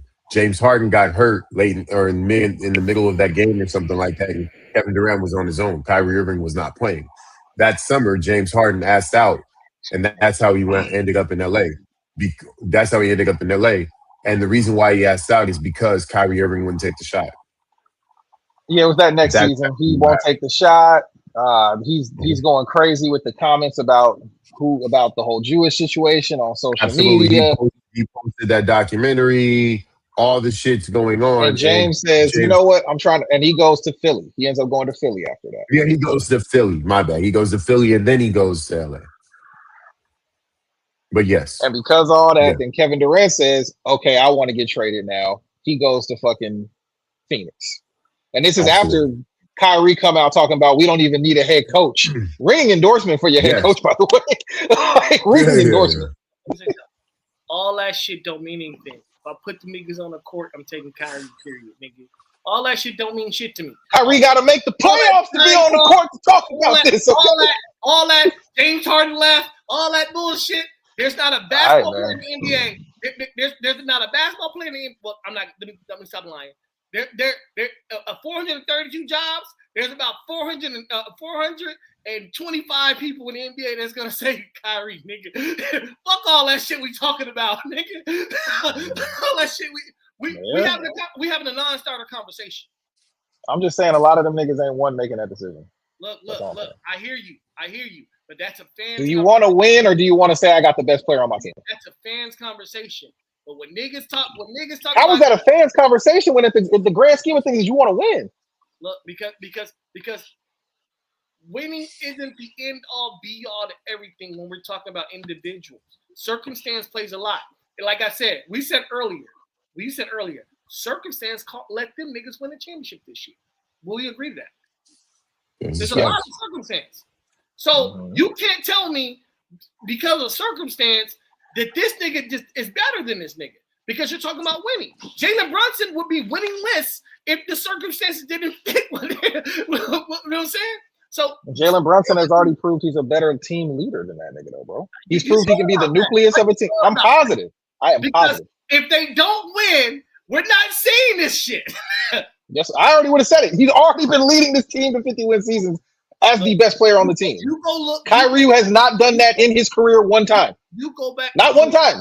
Dude, as the de facto number one. As a de facto number one, go look at Kyrie's teams. Look at Kyrie what? Go look at Kyrie's teams when he was the number one option. Outside of that Celtics debacle. And they just didn't fit. And that's okay. I'm okay with that. And they still won a bunch of games. They still won a bunch of games. I think my point kind of missing this. Why wasn't it given to him as another option elsewhere again after the fact? Because sometimes circumstance happens where you just end up in situations where you're a Luka. Shouldn't his talent have trumped that at some point? No, it don't always do that. We've seen it happen multiple times. I hear you, but it doesn't always happen that way. It doesn't always happen that way. Everybody doesn't get to have the Kobe moment where they go and be the number one and stay that. Everybody doesn't get that. The NBA is very political, my nigga. I agree. But at some point, my nigga, if Kyrie was as good as we think Kyrie is, this would override that. Yeah, and see, And I that's the think thing. he's that good. When I people think he is say that good as a. Kyrie, yeah, but even when you say that, when Kyrie's as good as people think he is, see, I don't think Kyrie is as good as people think he is. I think he's as skilled as people think he is. I mean, is Kyrie Irving even a top 20 player in the league? Right now, no, but he's coming off an injury, so I will Is say he? that. I'm not going. I'm Yeah, saying, I'm saying, I'm saying when he was was when he was healthy in the playoffs, was he a top 20 player in the league? until the finals. There was a case but he had a Okay, horrible finals. but I'm He had saying a though, horrible. I can't case for those finals. He but had a I'm horrible saying finals. though, even when he's healthy, that's a fringe conversation, is it not? What year are you talking about? What year? What finals year? I'm talking about When they're 2023. with the Mavericks. With the Mavericks, he had a terrible finals with the Mavericks. That's not even debatable. If you try to say he I'm did, just asking, in 2023, was Kyrie Yeah. Irving a top 20 I feel player like in this league? Kyrie Irving in a case could have been made. Kyrie A case Irving could have in been made for that. 2023 averaged 27, 5, and 5. You trying to tell me he's like top 20? Get the fuck out of here. Get the fuck out of I'm here. asking you, are there 20 players in the league now, that you would take before? Randall, you the first nigga. Now see, Randall, you the first nigga to say don't just judge stats. You're the first nigga to say don't just look at stats and say that's the answer. You know that, so don't do that. No. You're Cam. You're 1,000% right. You're 1,000% right. But when we recognize the skill and then we match it up with the numbers, they make sense. No, like I said, I think he was. If I'd have to really go back and think about that year to that degree, but I'm sure he was borderline top 20 at the minimum. I'll never say. Okay, that let's go over these names. Let's go over these names, right? So, Joker, we're taking Joker over Kyrie, right? Yes. Okay, we're taking Giannis over Kyrie, right? Yeah. Sure. We're taking Steph over Kyrie, right? Yeah. We're taking Luka over Kyrie, right? Yeah. We're taking Joel Embiid over Kyrie, right? No. Now, I don't think that's a good All right, I'm gonna keep going. Okay, so Yeah. let's say no. Listen, we're talking about 2023 here. Okay, we're taking Jason Tatum over Kyrie, right? Yes. Not that year. What the fuck are you talking about? They went to the Eastern Conference Final. Are you crazy? They went to the finals the year before and lost to Golden State. And in 2023, they won the championship. Hold on. Is that the year they won? I'm confused. Yes. That's the year they beat the Mavericks in the finals. Okay. This is why we're talking about. Yeah, that's why we're talking about this particular year, because I'm trying to talk about peak Kyrie. I'm trying to give him the benefit of the doubt because I know 2023 is his best statistical season. It's not even close. I'm sure you have his stats up. 2023 is his best statistical season, right? Yeah. Okay. So Jason Tatum, are we taking him over Kyrie? No. Oh yes, we are. Say no. Let's just say no. Okay. No. My God, Randall, you gotta be fucking kidding me. You said no. I'm meant to say yes. Say yes. Let's just say yes. Okay. Kevin Durant. Yeah, KD. In 23. SGA. Yeah. What was SGA's numbers back then? I don't remember. He averaged 30. He averaged over 35 and 5. It was like 32, 5 and 5. He's been averaging 30 plus, shooting over 50% for the last 4 seasons. Okay, cool. LeBron James. Of course. Yeah, it's close though. Really close. Anthony Davis. 2023, no. I would take Kyrie 2023. Based off of the fact of the defensive impact that he had that season, because he was kind of going crazy defensively that year. It's tougher, but I just don't trust what I get from Anthony Davis consistently, like overall offensively. So I'll take Kyrie. Okay, Devin Booker. Kyrie. But that's closer than people might think. But I'm taking Kyrie. I'm just saying it's fringe, right? Yeah. Kawhi Leonard. Hey, you know how I love Devin Booker. Try to tell you, I love Devin Booker. No, I'm not. It's not. I take Kyrie. You don't think it's not even close? Wow. That's crazy. And the reason I say Kawhi Leonard. So when I say it's not close, I'm not saying that Devin's not good. What I'm saying is I don't think twice about taking Devin over Kyrie. When I'm thinking it's close, I'm going, let me think about that. I don't think about it. I'm taking Kyrie. What's the next thing? Bam Adebayo. No, you said Kawhi. Did you say Kawhi or did you say Kyrie? Yeah, I said You said Kawhi. Kyrie over Kawhi Kawhi Leonard. in I'm 23. not. You're fucking crazy. What? You would No, never take. are you taking Kawhi or Kyrie Why? in 23? Yeah, okay. Okay. Bam Adebayo. Kyrie. Okay. I don't know if there's Jamal a year Murray. on this planet I would take. I'm taking Kyrie. No, that was. Yeah, I'm just saying. okay, I mean, you're talking. no, I mean, but you. I'm just saying. I'm just saying. I I mean, don't but think this there's is a year on this is the planet. nigga averaging 25 and 10. This is not a bum. I'm not bringing up a bum. Again, that's not Like, I'm just saying, that's like, not what we said. He's not a bum, but my nigga, like, no. That's all I'm saying is no. okay, so I've ran off 17 names and we've only skipped 3 of them. No, So that puts him. So we skipped 3 of them. 3 or 4. No, we did. We skipped 3 of them. Anthony, we skipped Joel Embiid, we skipped Anthony Davis, and we skipped Devin Booker. And the one you just named. Bam. That's 4. Okay, so 4. That my bad. I ran off 18 names. So my point is that so listen. So this is but listen to let me land my plane. What I'm saying is that in Kyrie's best statistical season, he's a fringe top 15 player.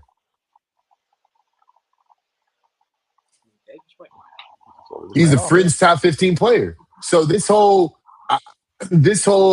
I'm taking Kyrie over most guys. I just don't like where do we rank him in the good great category? The conversation is not over most guys. The conversation is Brunson.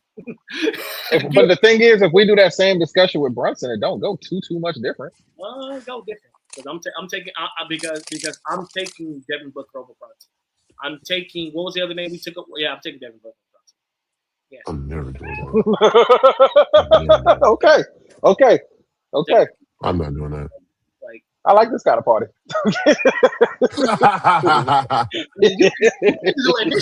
your head. Fuck this shit. It ain't got. It's not just the championship, bro. I've watched Devin, bro. I like Devin Booker's game, but it's in a cap a long time ago. I mean, we talking about in the year 2023 compared to this year, right? So yeah, I think Devin Booker in 2023 averaged like 27, 5, and 4 or some shit like that. Like, I'll look it up right now too.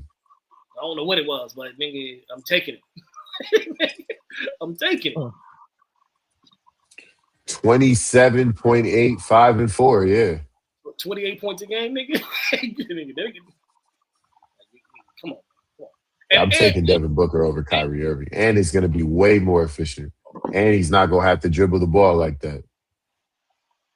Yeah. Nigga shot 49.4% from the field, shot 35% from 3, and shot 85% from the free throw line. I'm taking Devin Booker. The reason why I take Kyrie over Devin Booker, right, in Brunson, is because there is a fear factor that comes into play, right? Not saying they fear you, Yeah, but there's a fear factor. You're gonna have more game plan for Kyrie than you are for like when you hear elite defenders like Iman Shepherd, like really elite on ball defenders come out and say there's really no game plan for this nigga. Well, yeah, because his wiggle game is just stupid. You know what I'm saying? Like, but even without a game plan, stupid. Like Iman didn't even say it that way. Iman just saying like whatever you do, you gotta keep on a counter. Yeah, it's because the nigga's super skilled. My thing is I don't want to argue skill with Kyrie and nobody. I think Kyrie might be the most skilled player ever. My point is that skill doesn't necessarily translate to being effective. Like Kyrie has not necessarily been super effective in his career as a number 1 option. I remember even as a number days. 2. Even as a number 2 with this series they had against the Celtics, he was bad. And you got like it made no sense of how bad he was. I mean, he was bad. He was bad, but damn, the niggas been on that stage before and performed pretty fucking good. Yeah, he had great finals against Golden State for sure. Right? Yeah, but goddamn, my nigga, what was going on? Like Luka was like, help! This nigga couldn't do nothing. So for us to cherry pick, like he's only done it once, that's kind of weak. We're I cherry think you're pick. We're kinda- trying to cherry pick to prove. I'm a not point. cherry picking nothing. And I'm just saying that to me, that's not fair because guess what? Of all, if you combine totality finals performances, Kyrie's been a better player than Jalen. I think finals performances, yeah, but I think the argument here is that when Kyrie went to the finals, both times he went to the finals as a second option. Jalen Brunson just went. And Cam brought up other points as well, where he was like, not just championships, but 50-game win seasons is the number one option. Even getting your team to the playoffs is the number one option. These are things that Kyrie has not done, and that's just facts. Even when he had a team around him in Boston. Hold on. In Boston. Yeah, those. Hold on, I'm about to tell you exactly what his record was in Boston. In Boston, that's the number one option in 2018. They won 55 games. Okay, what they do in the playoffs?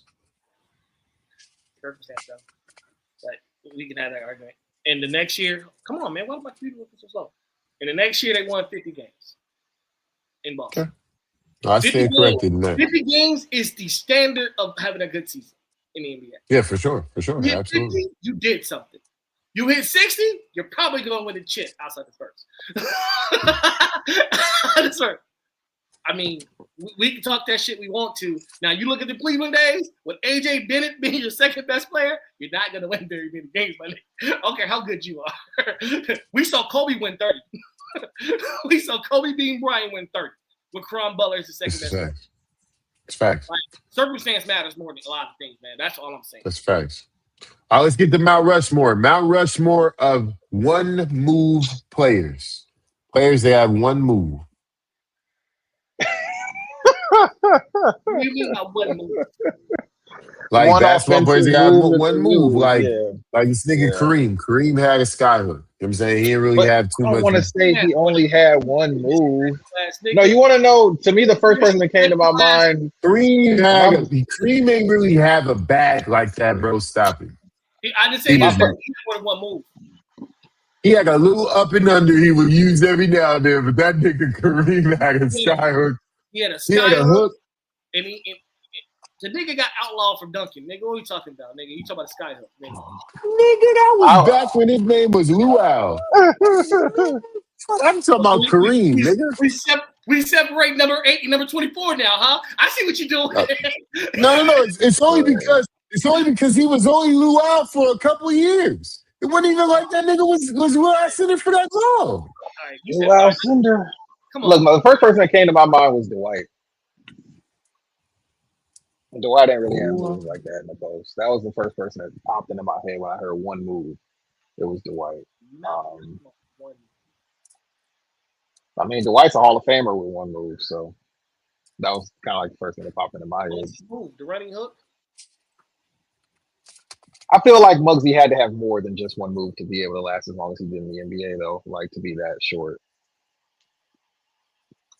That's like Earl Boykins. Yeah, I feel like every player of that height had to have some type of running floater to live in the NBA. You feel me? Like they had to have Yeah, something. he survived for sure. Yeah.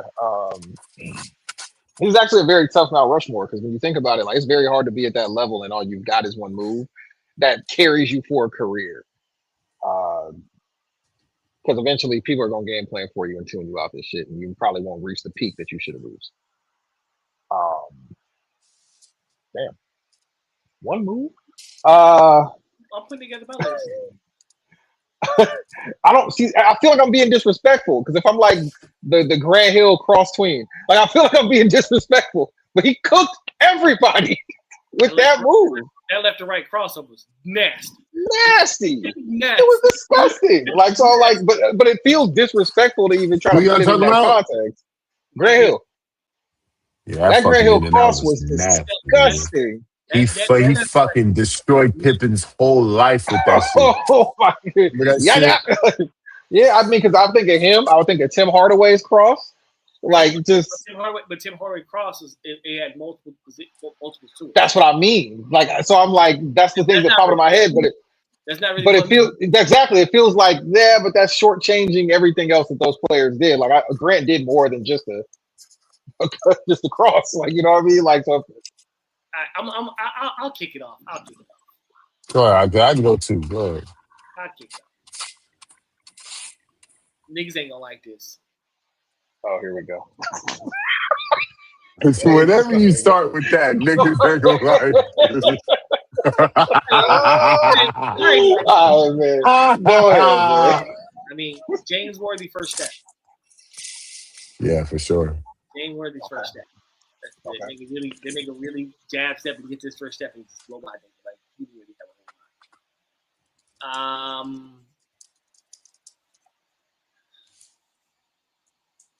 KG turning over his right shoulder, over his left shoulder. KG's gonna turn over his left shoulder every fucking time he gets a chance. Other than that, he's catching lobs. You know what I'm saying? KG, like. Well, you hit you with a front facing little 18-footer. You know, and the only reason I don't see he's a hard one because you can't say that he faces up and then jab steps and goes, but also he's going over that left shoulder. So I'm a cheat a little bit and say KG because I'm only trying to pick Hall of Famers. That's the other part. That's yeah, I'm only trying to pick Hall of Famers. Joe Dumars had a 15-footer. He had a long ball too. He had a 3-ball. It was catch and shoot. No matter what he did, it was catch and shoot. Maybe one dribble. Now, he wasn't getting nothing off the bench. It was catch and shoot. Like, let's just be real. Catch and shoot. And this guy without. Let's see. Oh shit. No, I want a Hall of Famer. Go ahead. Hold on. No. Patrick Ewing. Running hook. Running hook, nigga. Both hands, nigga. Running hook. It was a hard jab, running hook, nigga. That was his man. The shit was just so impeccable. It was so impeccable. And if you went too far, he was up and down. But nigga, it was running hook. Oh, Hall of Famer. Okay. Yeah. All right, I'm gonna go. I'm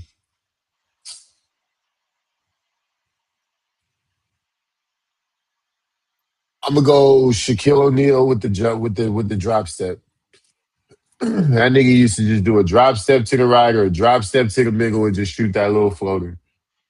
I'm gonna go with Kareem with the sky hook. I'm gonna go with George Gervin with the finger roll.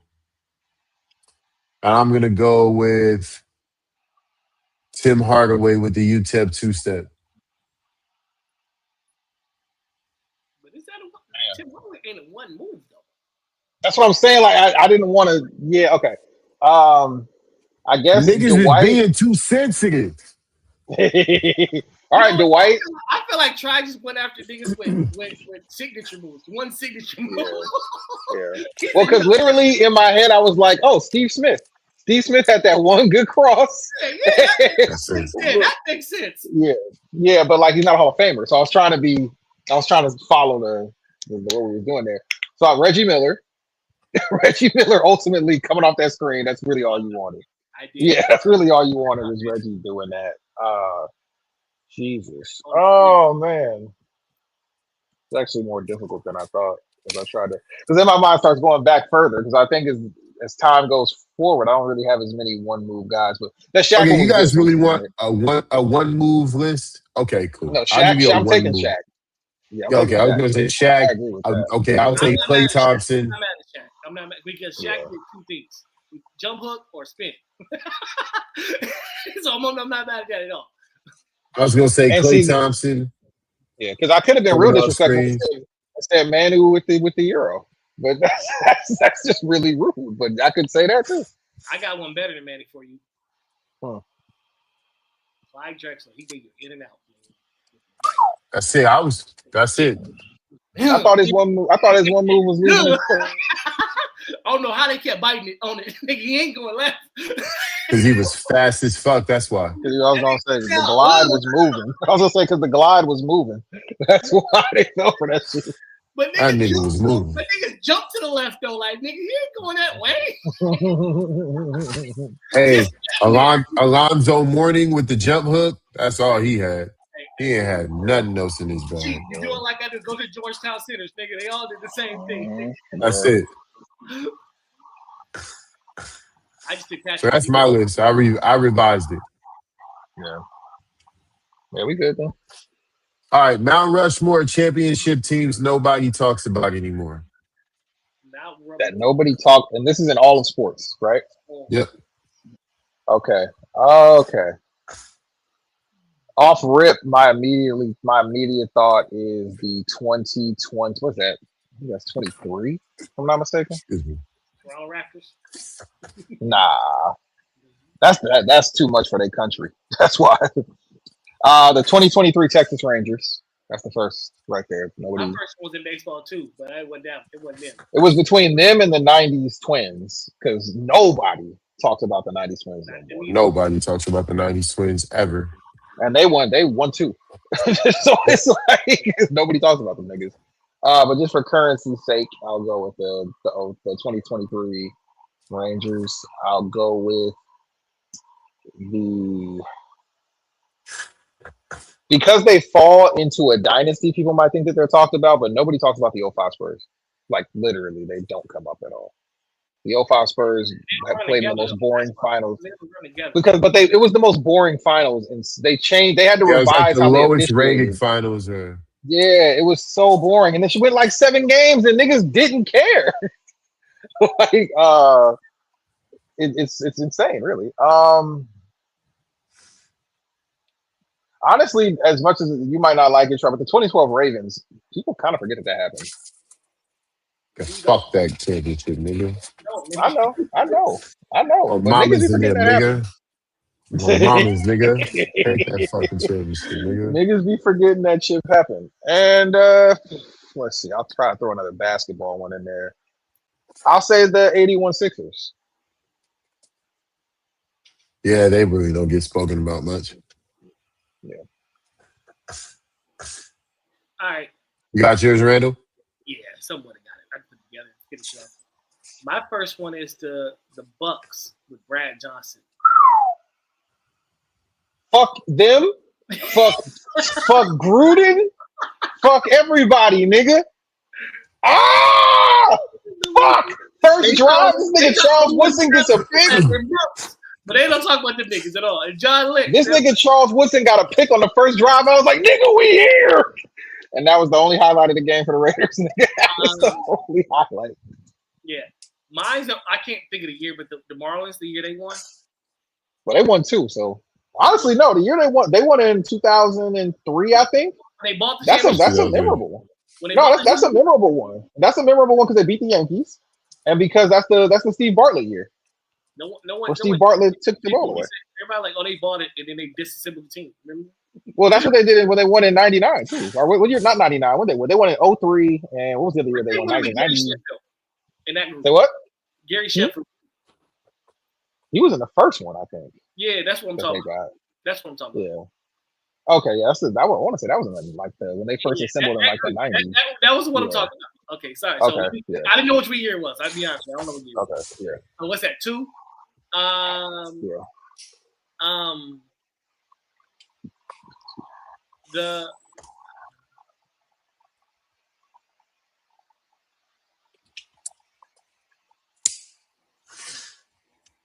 We're really close to stop talking about that 04 Pistons. We're really close to that was on my list. That was on my list. You know what? I feel like they can't be stopped because I mean they have so many personalities on that team, and it was the fact that it's what quote unquote caused the Lakers to implode. Johnson Phillips is our bet again, nigga. That's the only reason talking about it. I love Sheed, so I was a big Sheed guy, so that's always gonna be for me. But I feel you though. Become Mr. Irrelevant. Well, honestly, if we being real, all the Pistons titles is kind of like nobody talks about them shits. Yeah. The Pistons titles 89. 89. Niggas talk about those. The Pistons titles are like a gap from when the Jordan era started to when the Celtics Lakers era ended. Jordan. Yeah.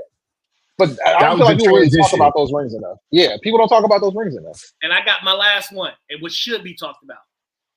The Arizona Diamondbacks. Yeah. You don't talk. Randy Johnson and Kurt Schilling Like Kurt Schilling out there on a bloody foot. Sock. Nigga. No, that was on the Red Sox. That was the Red Sox. No, That he had the bloody Arizona foot. Guess what? I thought Arizona was okay. But either Kurt way, Schilling with the bloody sock was on the Red Sox when they beat the Yankees. I can understand why you wouldn't want that to be the same one, but it's that one. nah, but Yeah, no, Schilling and fucking Randy Johnson carried them niggas to the title. That was insane. yeah, that's my They point. stopped at 4P. Yeah, they stopped at 4P. That's insane. 2001 Diamondbacks. All right. Yep.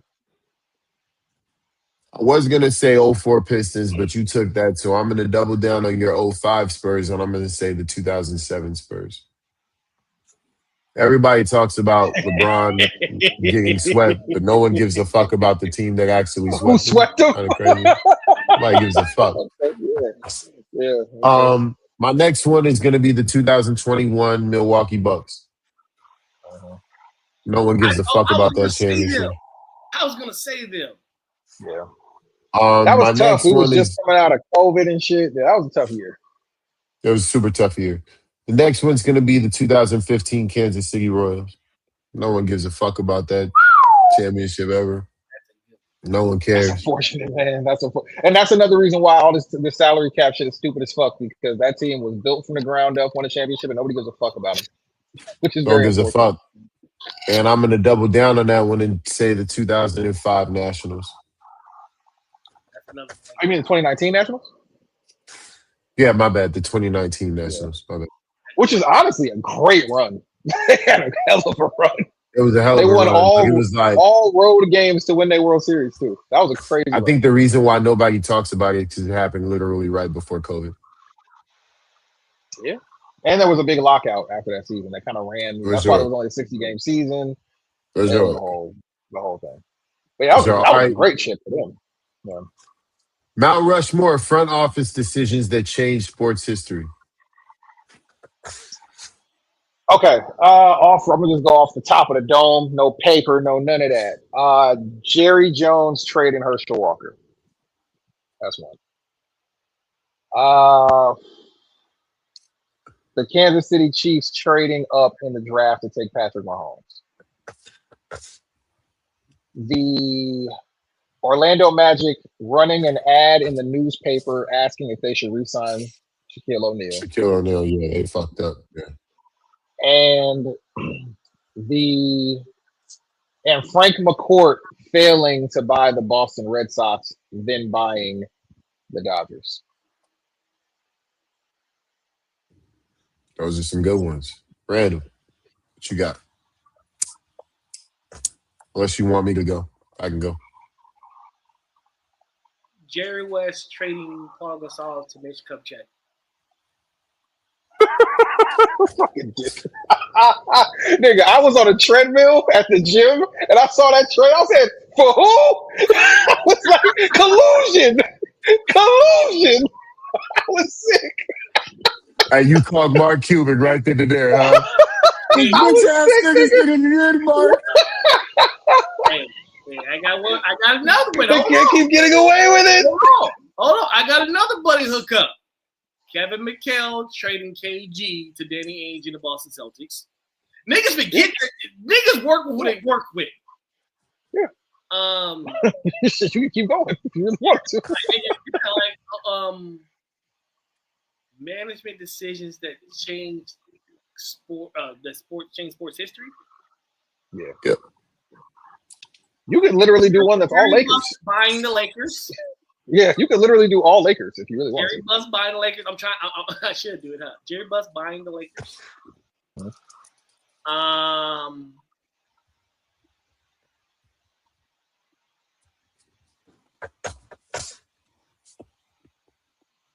The Bulls re-upping Phil Jackson because Mike was going to retire if they didn't.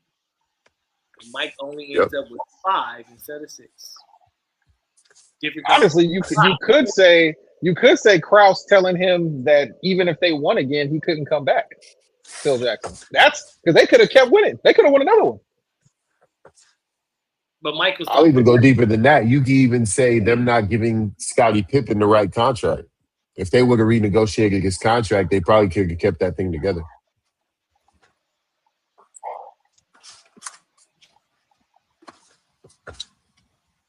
Yeah, that's my 4, man. All right.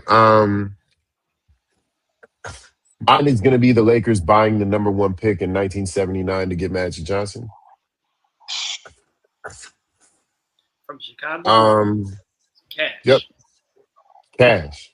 Give me that nigga. You Modern may as day well add slavery. in. Modern may as day well add slavery in for hundreds of thousands. You may as well add in when the Celtics basically passed on the first pick the year they got Bird, and the niggas ahead of them still didn't take him. Indiana didn't take Bird. Facts. Facts. Which is crazy because that's his home And he was state at and he went Indiana there. State. And they Yeah. passed on that nigga, bro. So yeah, that's my first one. My second one is gonna be Jerry West trading Vladdy Divac for Kobe Bryant, 1996. Since you said do all Lakers, that's what I'm gonna do. My third one is gonna be Jerry Buss trading Shaquille O'Neal for Lamar Odom in pieces in 2004. That's one more. And my You last can do one, it. and my last one is gonna be Magic Johnson signing LeBron James in free agency. You ain't doing basketball reasons? I did. I said Magic Johnson signing No, LeBron James. basketball reasons. What you mean? Them saying the Lakers couldn't get Chris Paul That's what I thought. That's what I thought he was going with. for basketball. I don't know if that. reasons. I don't know if that really changed sports history. Oh, it did. Kobe not getting Chris Paul? Because the next move was Dwight Howard. Because they was going to trade Powell for Dwight. Well, let's be honest though. Chris Paul and Kobe Bryant yelling at Dwight Howard. That nigga might have retired midseason if we being real. You got to do is catch live for Chris. And rebound. Them two other niggas take care of the rest. You know what? I don't know.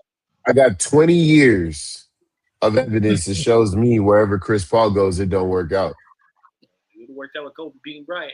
Nigga, because that's when he played with Kobe Bryant. Nigga got 2. I was gonna say he never played with a nigga like Kobe Bryant though. Ain't nobody did. Kobe changes things, nigga. Fuck that history, nigga. Yeah. He never played his. Who was the best overall teammate that he played with? I guess ultimately was it. Who, Chris Paul? Yeah, Chris Paul. What are we saying? Like, who's the best teammate? Yeah, it was Blake's prime Blake when he was almost putting up a triple-double in the playoffs. That's it, right? Nah, his best teammate is probably Kevin Durant in Phoenix. But he was old though. I was gonna say that's not prime. Chris. He's still averaging 27, 7, and 5, bro. What are we talking about? I'm saying like Chris Paul wasn't prime Chris Paul anymore. He couldn't still do the same things he could. That's what we kind of get. Nigga, his best teammate is Wembanyama. Hey, you see how he had Wembanyama moving? Hey, I'm just saying, if that nigga was still there, I don't know. Hey, I wish they would have signed him this year because that nigga would have been niggas like, yo, Man, yo, He would have stopped the the bleeding. lobs. he would have The stopped the lob. bleeding. Oh my god, yeah, He would have stopped the bleeding from the bench. Niggas stop. For sure. yeah. Nah, that'd been real different. So I think that's my 4. All right. Mount Rushmore of athletes whose stories oh my bad. I can't even speak right now. Mount Rushmore athletes who are better stories than players. Stephon Marbury.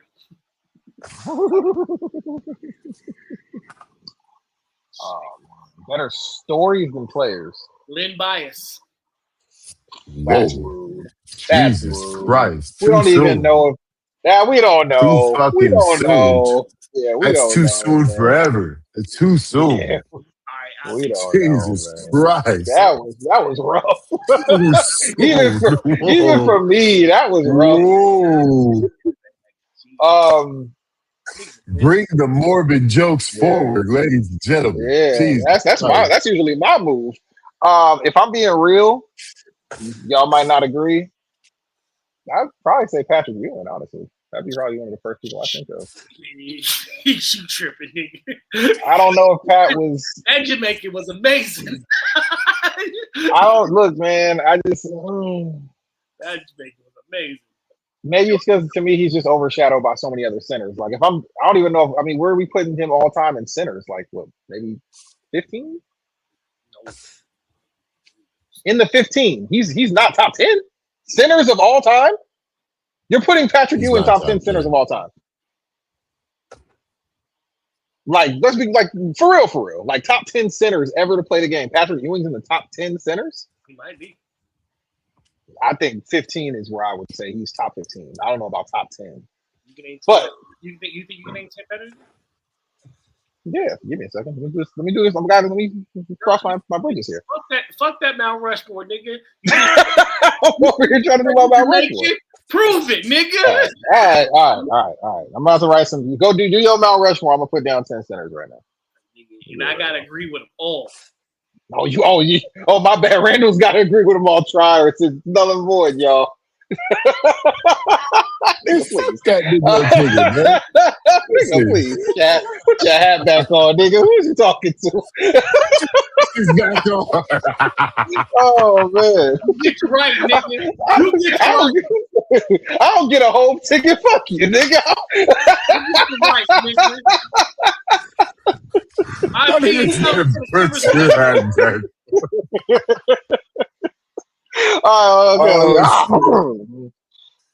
okay. All right. You got that's yours?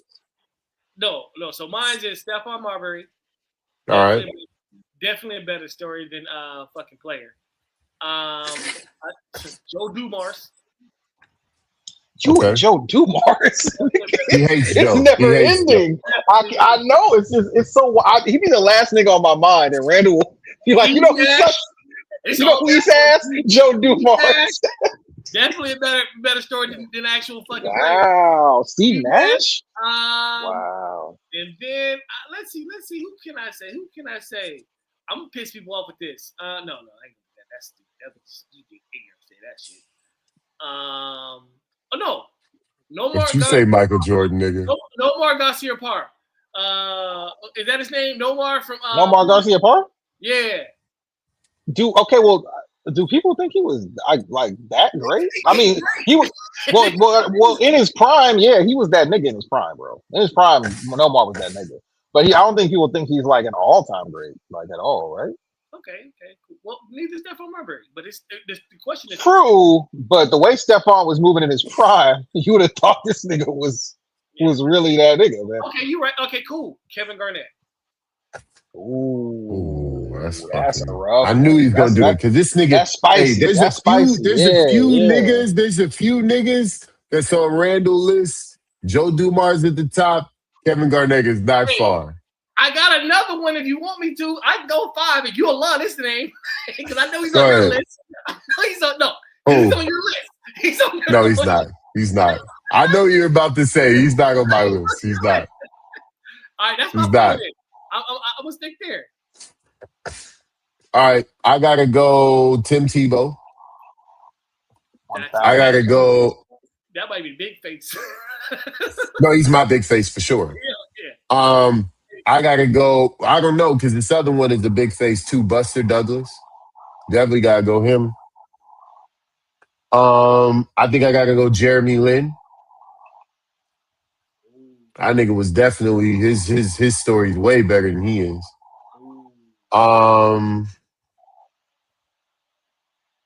Fuck. Who else? Bo Jackson. Man, that's rude. This nigga so disrespectful sometimes, man. This nigga, you so disrespectful sometimes. It's not. Nigga, you said a dead nigga. That's true. That is true.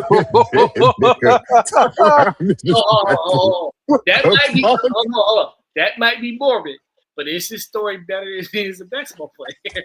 That is still true. It's just rude. Like he didn't even get a chance. It may be rude. It may be rude, but is it false? I didn't say you were wrong. I just said you were rude. Jackson got injured. That happens all the time. Niggas don't die of overdoses all the time. Hey, I should have said Earl Mendigo because they had that nigga taking quarters off the back, top of the backboard.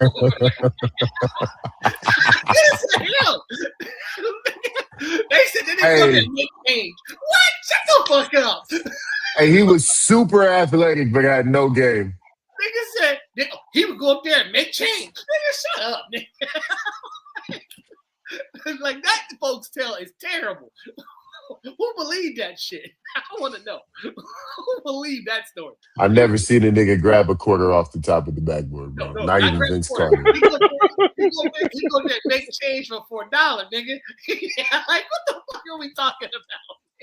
I never even seen Cam, Vince Carter look, do that. Look at hey, try real quick. Look at Cam's face. That nigga struggling with that list. That nigga struggling with that.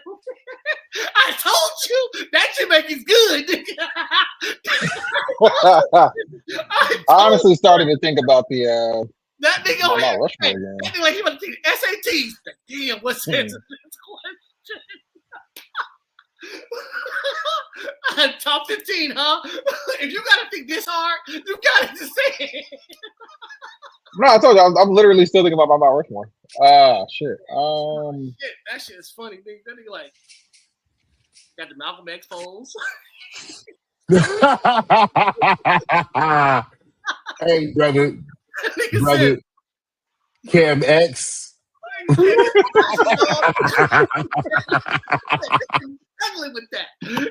It sounded good when you said it though. Hey, Cam. Hey, do you be standing next to that window behind you with the rifle ready to go? Nah, I'd have to move my couch. I ain't doing all that. I feel you. You got, Hey, even worse, he be standing on the couch. once you get to David Sitting on the couch is crazy. Huh? Once you get to David Robinson and Joker, that shit gets real spicy for that killing there. It gets real spicy, like No, it is closer than I thought it was gonna be for sure. I'd have to make to take him out of like I'd have to put one name in there that you might argue with, but other than that, I probably know what name it's gonna be. No, I doubt it. I doubt it. Oh, But I really want to. Now I'm just really trying to figure. I already wrote the list down. List is written down. I'm just thinking about this fucking Mount Rushmore of players with better stories than fucking actual games. Mark McGuire. Ooh, That's good. That's great really choice, good. That's a great choice. That's I really good. literally just said that because I was looking at. I just looked at the Dodger game right now, and I haven't thought about a baseball player. I was like, oh, Mark McGuire. All right. Maria Sharapova. For sure. Kicking asses this round, nigga. Okay. I'm trying to dig deep. And really think about this shit. Hey, for sure, because she was just fine. She wasn't good at all. They called her Serena's rival. Did win but one time. But that was the rival. But she looked good. Yeah. Facts. That white girl was fine. Enrique Iglesias knew what he was doing. He said, "No, you come with me. You come with me. Be in my video." Shit. Nope, not doing that. I ain't taking that bullet. Not taking that bullet. No, sir. White chocolate, Jason Williams. I like that. I like that one. I need one more. I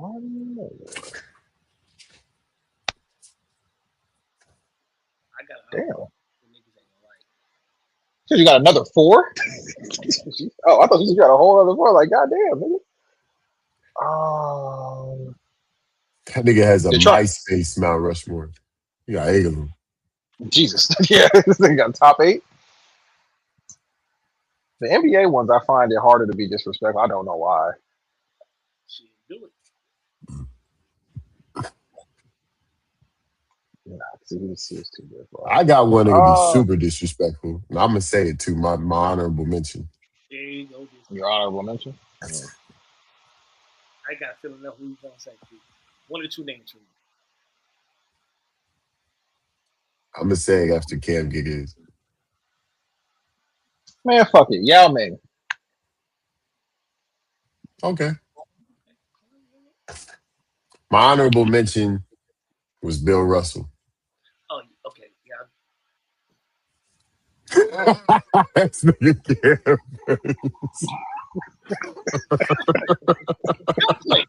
You got a valid point. Like, I'm just being honest. Bill Russell. That's my honorable mention. Well, Want to hear my honorable mention? now. What is who? I say this was the utmost respect. I don't know. You already can't say no disrespected a dead man. disrespectful shit. You Yeah, already you done disrespected jumped a off dead the nigga. cliff. I don't know. I mean this because he is who he is. But the way niggas tell about his stories like it didn't happen 30 years ago, like it wasn't on TV. The way niggas talk about this nigga, like he walked on water. Michael Jeffrey Jordan story is Oh, bigger. fuck that, my nigga. Shut the fuck up. You heard me You're talk not about Michael all Jordan. right, bro. You Come would on, think nigga. like, Come no. on, I mean that in a respectful way. So hear me out. I'm not saying Michael You Jordan. can't say that respectfully. I can't because you're not letting me finish. You're not letting me land my plane. What I'm saying is, like, you guys see that. You guys see that video where they take the video game with Michael Jordan jumping above the backboard. That's how these old heads are how you thinking Michael Jordan was. Like, no, Mike made mistakes too. Mike had games to the point where he went 3 for 15, 3 for 25 too. But if you listen to niggas, they say Mike was 25 to 25 every game for 60 every game. You would think that nigga didn't miss, grab every rebound. He's by himself. Like, No, literally, it's gotten to the point where they're like, when Mike got to the finals, the other team just didn't even get off the bus because they knew they was finna lose. Like, that's how they be talking about Mike. No. They walked to the arena crying and begging, please, Mike. Hey, Yo, you know how Barkley begged him in the locker room on his hands and knees. I saw it. Please don't play tonight, Mike. Like, Hey, look, Please, Black Jesus, please. They tell stories like the nigga was really Space Jam. yeah, like he was stretching from half court. We put 3 niggas on him, and he reached from half court. Hey, look, I said Mike is still the greatest player of all time. Why do we have to put these extras on Mike to make him You know, They make it seem like it's- that nigga was never in peril ever in his career. Hey, you want to know why? You want to know why? Because the stories come from his peers. That's why the shit is overblown. Because when you look, man, let's be real. Professional athletes are typically the alphas of wherever they come from. To have other professional athletes calling one nigga Black Jesus is kind of crazy, bro. Like, if you think about that, that's fucking crazy, dog. And to have stories from the greatest of greatest motherfuckers, I'm talking about Magic, Bird, Shaq, fucking all of them. They all have outrageous stories about Mike. So the legend. It's the way to describe it. Like, even when Magic says, he talked about the up and under. You know, he was coming down and you had Warriors there, and Mike jumped from outside the 3-point line like this. He started walking, and then he did this. He had breakfast, and he turned around. Like Magic. He looked at Phil Jackson. He winked at Phil before he switched hands. I'm like, Magic, it's Phil moment. That didn't happen. The nigga did this. He stuck his tongue out. He bit it off. He reattached it. I hear you, but when they start telling these stories, they be like, this nigga had breakfast at Eminem. Oh my God. Up there. Like, yo, we got footage. Like, we know what happened. Like, we didn't see the same thing. That is true, but because they kind of do this with all players now. That's why you be getting all this. They don't know about so and so what he was doing in practice, and then he would get to the game, and then like y'all got to stop doing this about players. Like, we know they were. Michael Jordan in the Olympics played 18 holes of golf, and then went out there and scored 30. Yeah, he played against school teachers, my nigga. What are we talking about? Come on, man. Like, come on, like that. So when I say that, I say that respectfully because Mike is still Mike. Mike's still the greatest of all time. But the way they describe these stories, it's true. It's funny, but it is true. Niggas be talking about Mike like that nigga really never lost a game. That nigga, like Mike went 80-10-0 for 12 seasons straight. Like, I'm just waiting for a nigga to be like, so I was at my house. I got a call that said, hey, we got to go down to the building. We got a meeting, and we got to the meeting, and everybody was sitting there. All the best players in the league, Ewing, Reggie Miller, Charles Barkley, they're all sitting there, and then Mike just walks in. The whole room goes quiet. And he says, I need to decide who's going to win a championship in my absence, and I'm going to allow you to do so. And he pulled out a lottery wheel, and he gave it to Hakeem and said, I deem you next, my king. And he bowed to him with a sword. Like, how niggas be talking about? Hey, one of my favorite comeback to these old heads about Michael Jordan is, and I do it to piss him off. I'm like, if he was so great, how come he never beat the Celtics in a playoff game, nigga? Tell me this, nigga. But you don't hear that part of the story. Like, niggas never beat the Celtics in a game in the playoffs. But like them tell it, the nigga came into the league when 82-1. Yeah, if you really What did want Bird to say talk about about him, how That's What like did Bird say about it? Bird said that was Jesus on the court last night. Bird That's said what Bird All right then. That was Jesus on the Bird court. said, Yeah. Bird said, But Bird was in fear of a black planet. It's cool to see that Bird lived on the black planet in the NBA. nigga said he jumped to a different solar system, came down, Yeah. double scooped. Like, what the fuck are we talking? That nigga came back with samples from Mars in a jar. The only nigga Hey, who jumped up and got moon rocks. Like, what? Hey, you know what's crazy? These stories only get worse. So could you imagine what they're gonna be in like 100 years? Man, Oh it my didn't God. work like yo, man. Like, That's why don't let Wemby actually become the GOAT, because they're gonna be unfathomable. He was 7'10", right? And this nigga would cross you over from half court. His arm would reach out. You try to Wemby was 7'12". They didn't call him 8 they didn't list it. Yeah. They wouldn't list it though. He told everybody he was 7'1". Nah, I stood next to Wemby. That nigga was at least 2 feet taller than me. And see mountains, you couldn't see the mountains because of him. Hey, these stories, bro. Hey, Michael Jordan. Wemby blocked my half court shot from the 3-point line. Michael Jordan's the only person to jump from out of bounds, go all the way up, go boom, come back with moon rocks, and then do a double clutch reverse. What? Mike jumped up. He took the contact, took the referee's whistle, blew it, called the foul, finished the layup. Yo, the referee's whistle is great. Oh shit! We gotta stop. Like, come on, man. Mike was great. We don't have to do the extras to make Mike even greater. Oh shit! All right, man. Let's get the worst. Let's get to curveballs, man. Kim, give me 10 centers. Oh yeah, I got you. So you ain't gonna agree with all of them. Now mind you, I'm gonna preference this by saying Randall was right. Okay, we gotta go do list. No, but we gotta do this. I got Kareem, Hakeem, Wilt, Billiam, Mr. Russell, Shaq, Moses, David Robinson, Jokic, Walton, and McAdoo, baby. Braves legend, 2-time champion Bob McAdoo. Yeah. Bob McAdoo, 2-time world champion, baby. Shout out to him. Be real. When you start doing a list, you got real spooky real fast, didn't you? Nah, for real. When I first started doing it, I got to David Robinson. I was like, man, fuck. I was like, God damn it. Cam. Here's the cheat code for this argument, right? So when you get into like 8, 9, 10, you got to slip Tim Duncan in there. Absolutely, I would have cheated. I don't know why you didn't cheat. Absolutely, you guys because I'm not that kind of nigga. I'm not that kind of nigga. I was trying to go by the letter of the law. That you don't like to win. You don't like to win. You fucking Raiders fan. I wasn't trying to do it like that, because y'all could easily say, "Oh yeah, Tim Duncan was a center." Tim Duncan, you know. That's why the Clippers don't win shit, because they not cheating. They're not trying hard enough. They can't. Apparently we were, and they got mad at us. That's what I am. I'm gonna argue with you about 10, because when you look at what Pat did, statistically, better than 10. Better than 10.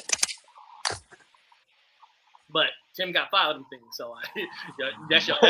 Pat's team also played better when he got hurt, so there's a reason there's a Patrick Ewing theory. I mean, I always say Tim Duncan played with 3 Hall of Famers his whole career, and he arguably the greatest coach of all time, so that helped a lot.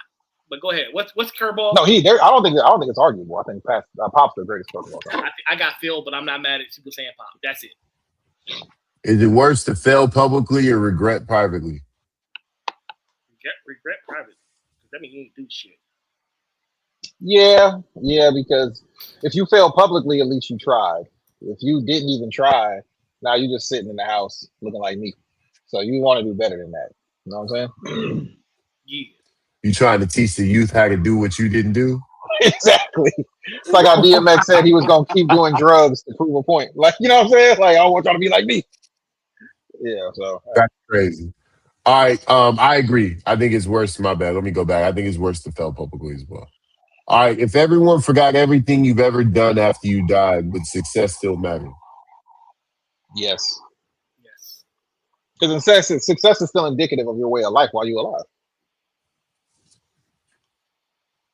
Yeah, I would say yes, but for different reasons. I think yes because your own personal success, especially as a man, usually affects other people around you. And so whether or not people remembered what you did or not, if it affected other people's lives positively, then yeah, I would still go with the success. All right. Would you rather have every answer to your future or every answer to your past? Oh, how's it going? Future. I don't want every answer to my future because I don't want to know when I'm going to die. That's the only reason why it's a hang up for me. Because I don't want to know. I don't want it to somehow be found out how much time I got left on this earth. That might alter the way I move a little too much. So I guess I'd have to go with the past. Yeah, I would want every answer to my past because I feel like it's the same.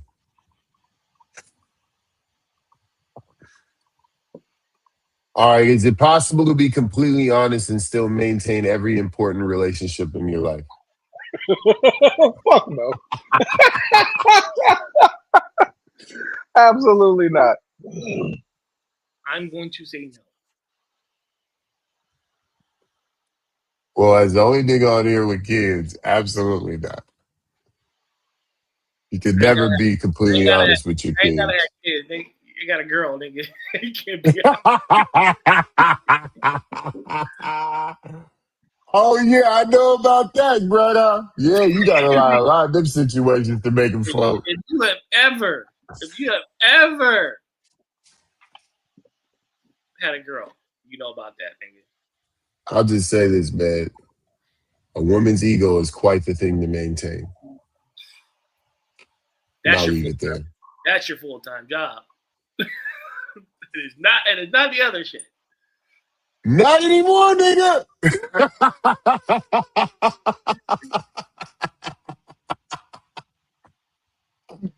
Yo, but that's been worse. We're shopping kids. But yeah, man, that's been worse. Any parting words? Salute to all the New York Knicks fans, man. You guys deserve it, and I'm glad you guys can say you actually saw the Knicks win. So. Yeah. So what happened was Brunson caught it right on the wing, right? Wemby came up, right? All he did was a quick shoulder shimmy. Wemby ankle snap, right? Yeah. So this nigga immediately crosses back over. Castle grabs his off arm. He goes behind the back between the legs, right? Comes up for the finger roll. Harper looked like he about to come in, weave. Comes up, still finishes the finger roll. Game over, nigga. Knicks for the chip, nigga. Greatest nigga ever, baby. Come on now. Y'all saw it. Y'all all saw the game. I saw it differently than that. The file's a little corrupted apparently from the footages, but that's what happened. I was there. I seen it. Man. I saw it differently than that. I saw Brunson come down. I saw him cross Castle. Castle fell and twisted his ankle. Then I saw him do this wild Euro without the ball thing around Harper. Harper fell and broke his femur. And then he came down the middle, did a spin move on Wemby. Wemby threw out his hip, but he still contested. And then Brunson went up. Almost he could have dunked it, but he threw it behind his back to OG, and OG dunked it on Wemby. Yo, you know they gonna say, in practice, Brunson could 360. He just in the games though. They tried. I saw the same thing that you saw. Only difference was the nigga when it gave Spike Lee some dap, took some popcorn from him, kissed Kylie Jenner, then kissed Kylie Jenner in the mouth, slapped her boyfriend, and then did the behind the back pass, nigga. Yep. Crazy. I got that part out. I didn't want to be long winded, but I hear you. I didn't want to be long-winded. These stories, We all saw it. We all saw it. Nixon 5. Nixon So We all saw the same I got a day. question. I got one last question. One last party question. Is this the worst NBA champion in recent history? No. Okay. All right, we out the mud. Wait. Is this I guess what would you consider them or recent? Toronto. it's Toronto? Yeah, what would you consider recent? I was gonna say I don't even know if you could say that because that team had Kawhi, Yeah. OG, Pascal, Fred VanVleet, and Kyle I Lowry. think it's the worst NBA Finals team in recent history. I guess I'm talking about teams that were pretty much given a care package to win. Yeah, because honestly, it would have been the Pacers if they pulled on Game 7, but since they didn't, yeah, that's this one. All right, that was worst take. All right, so, Peace. This fucking game is about winning and losing. Me, I don't fucking lose.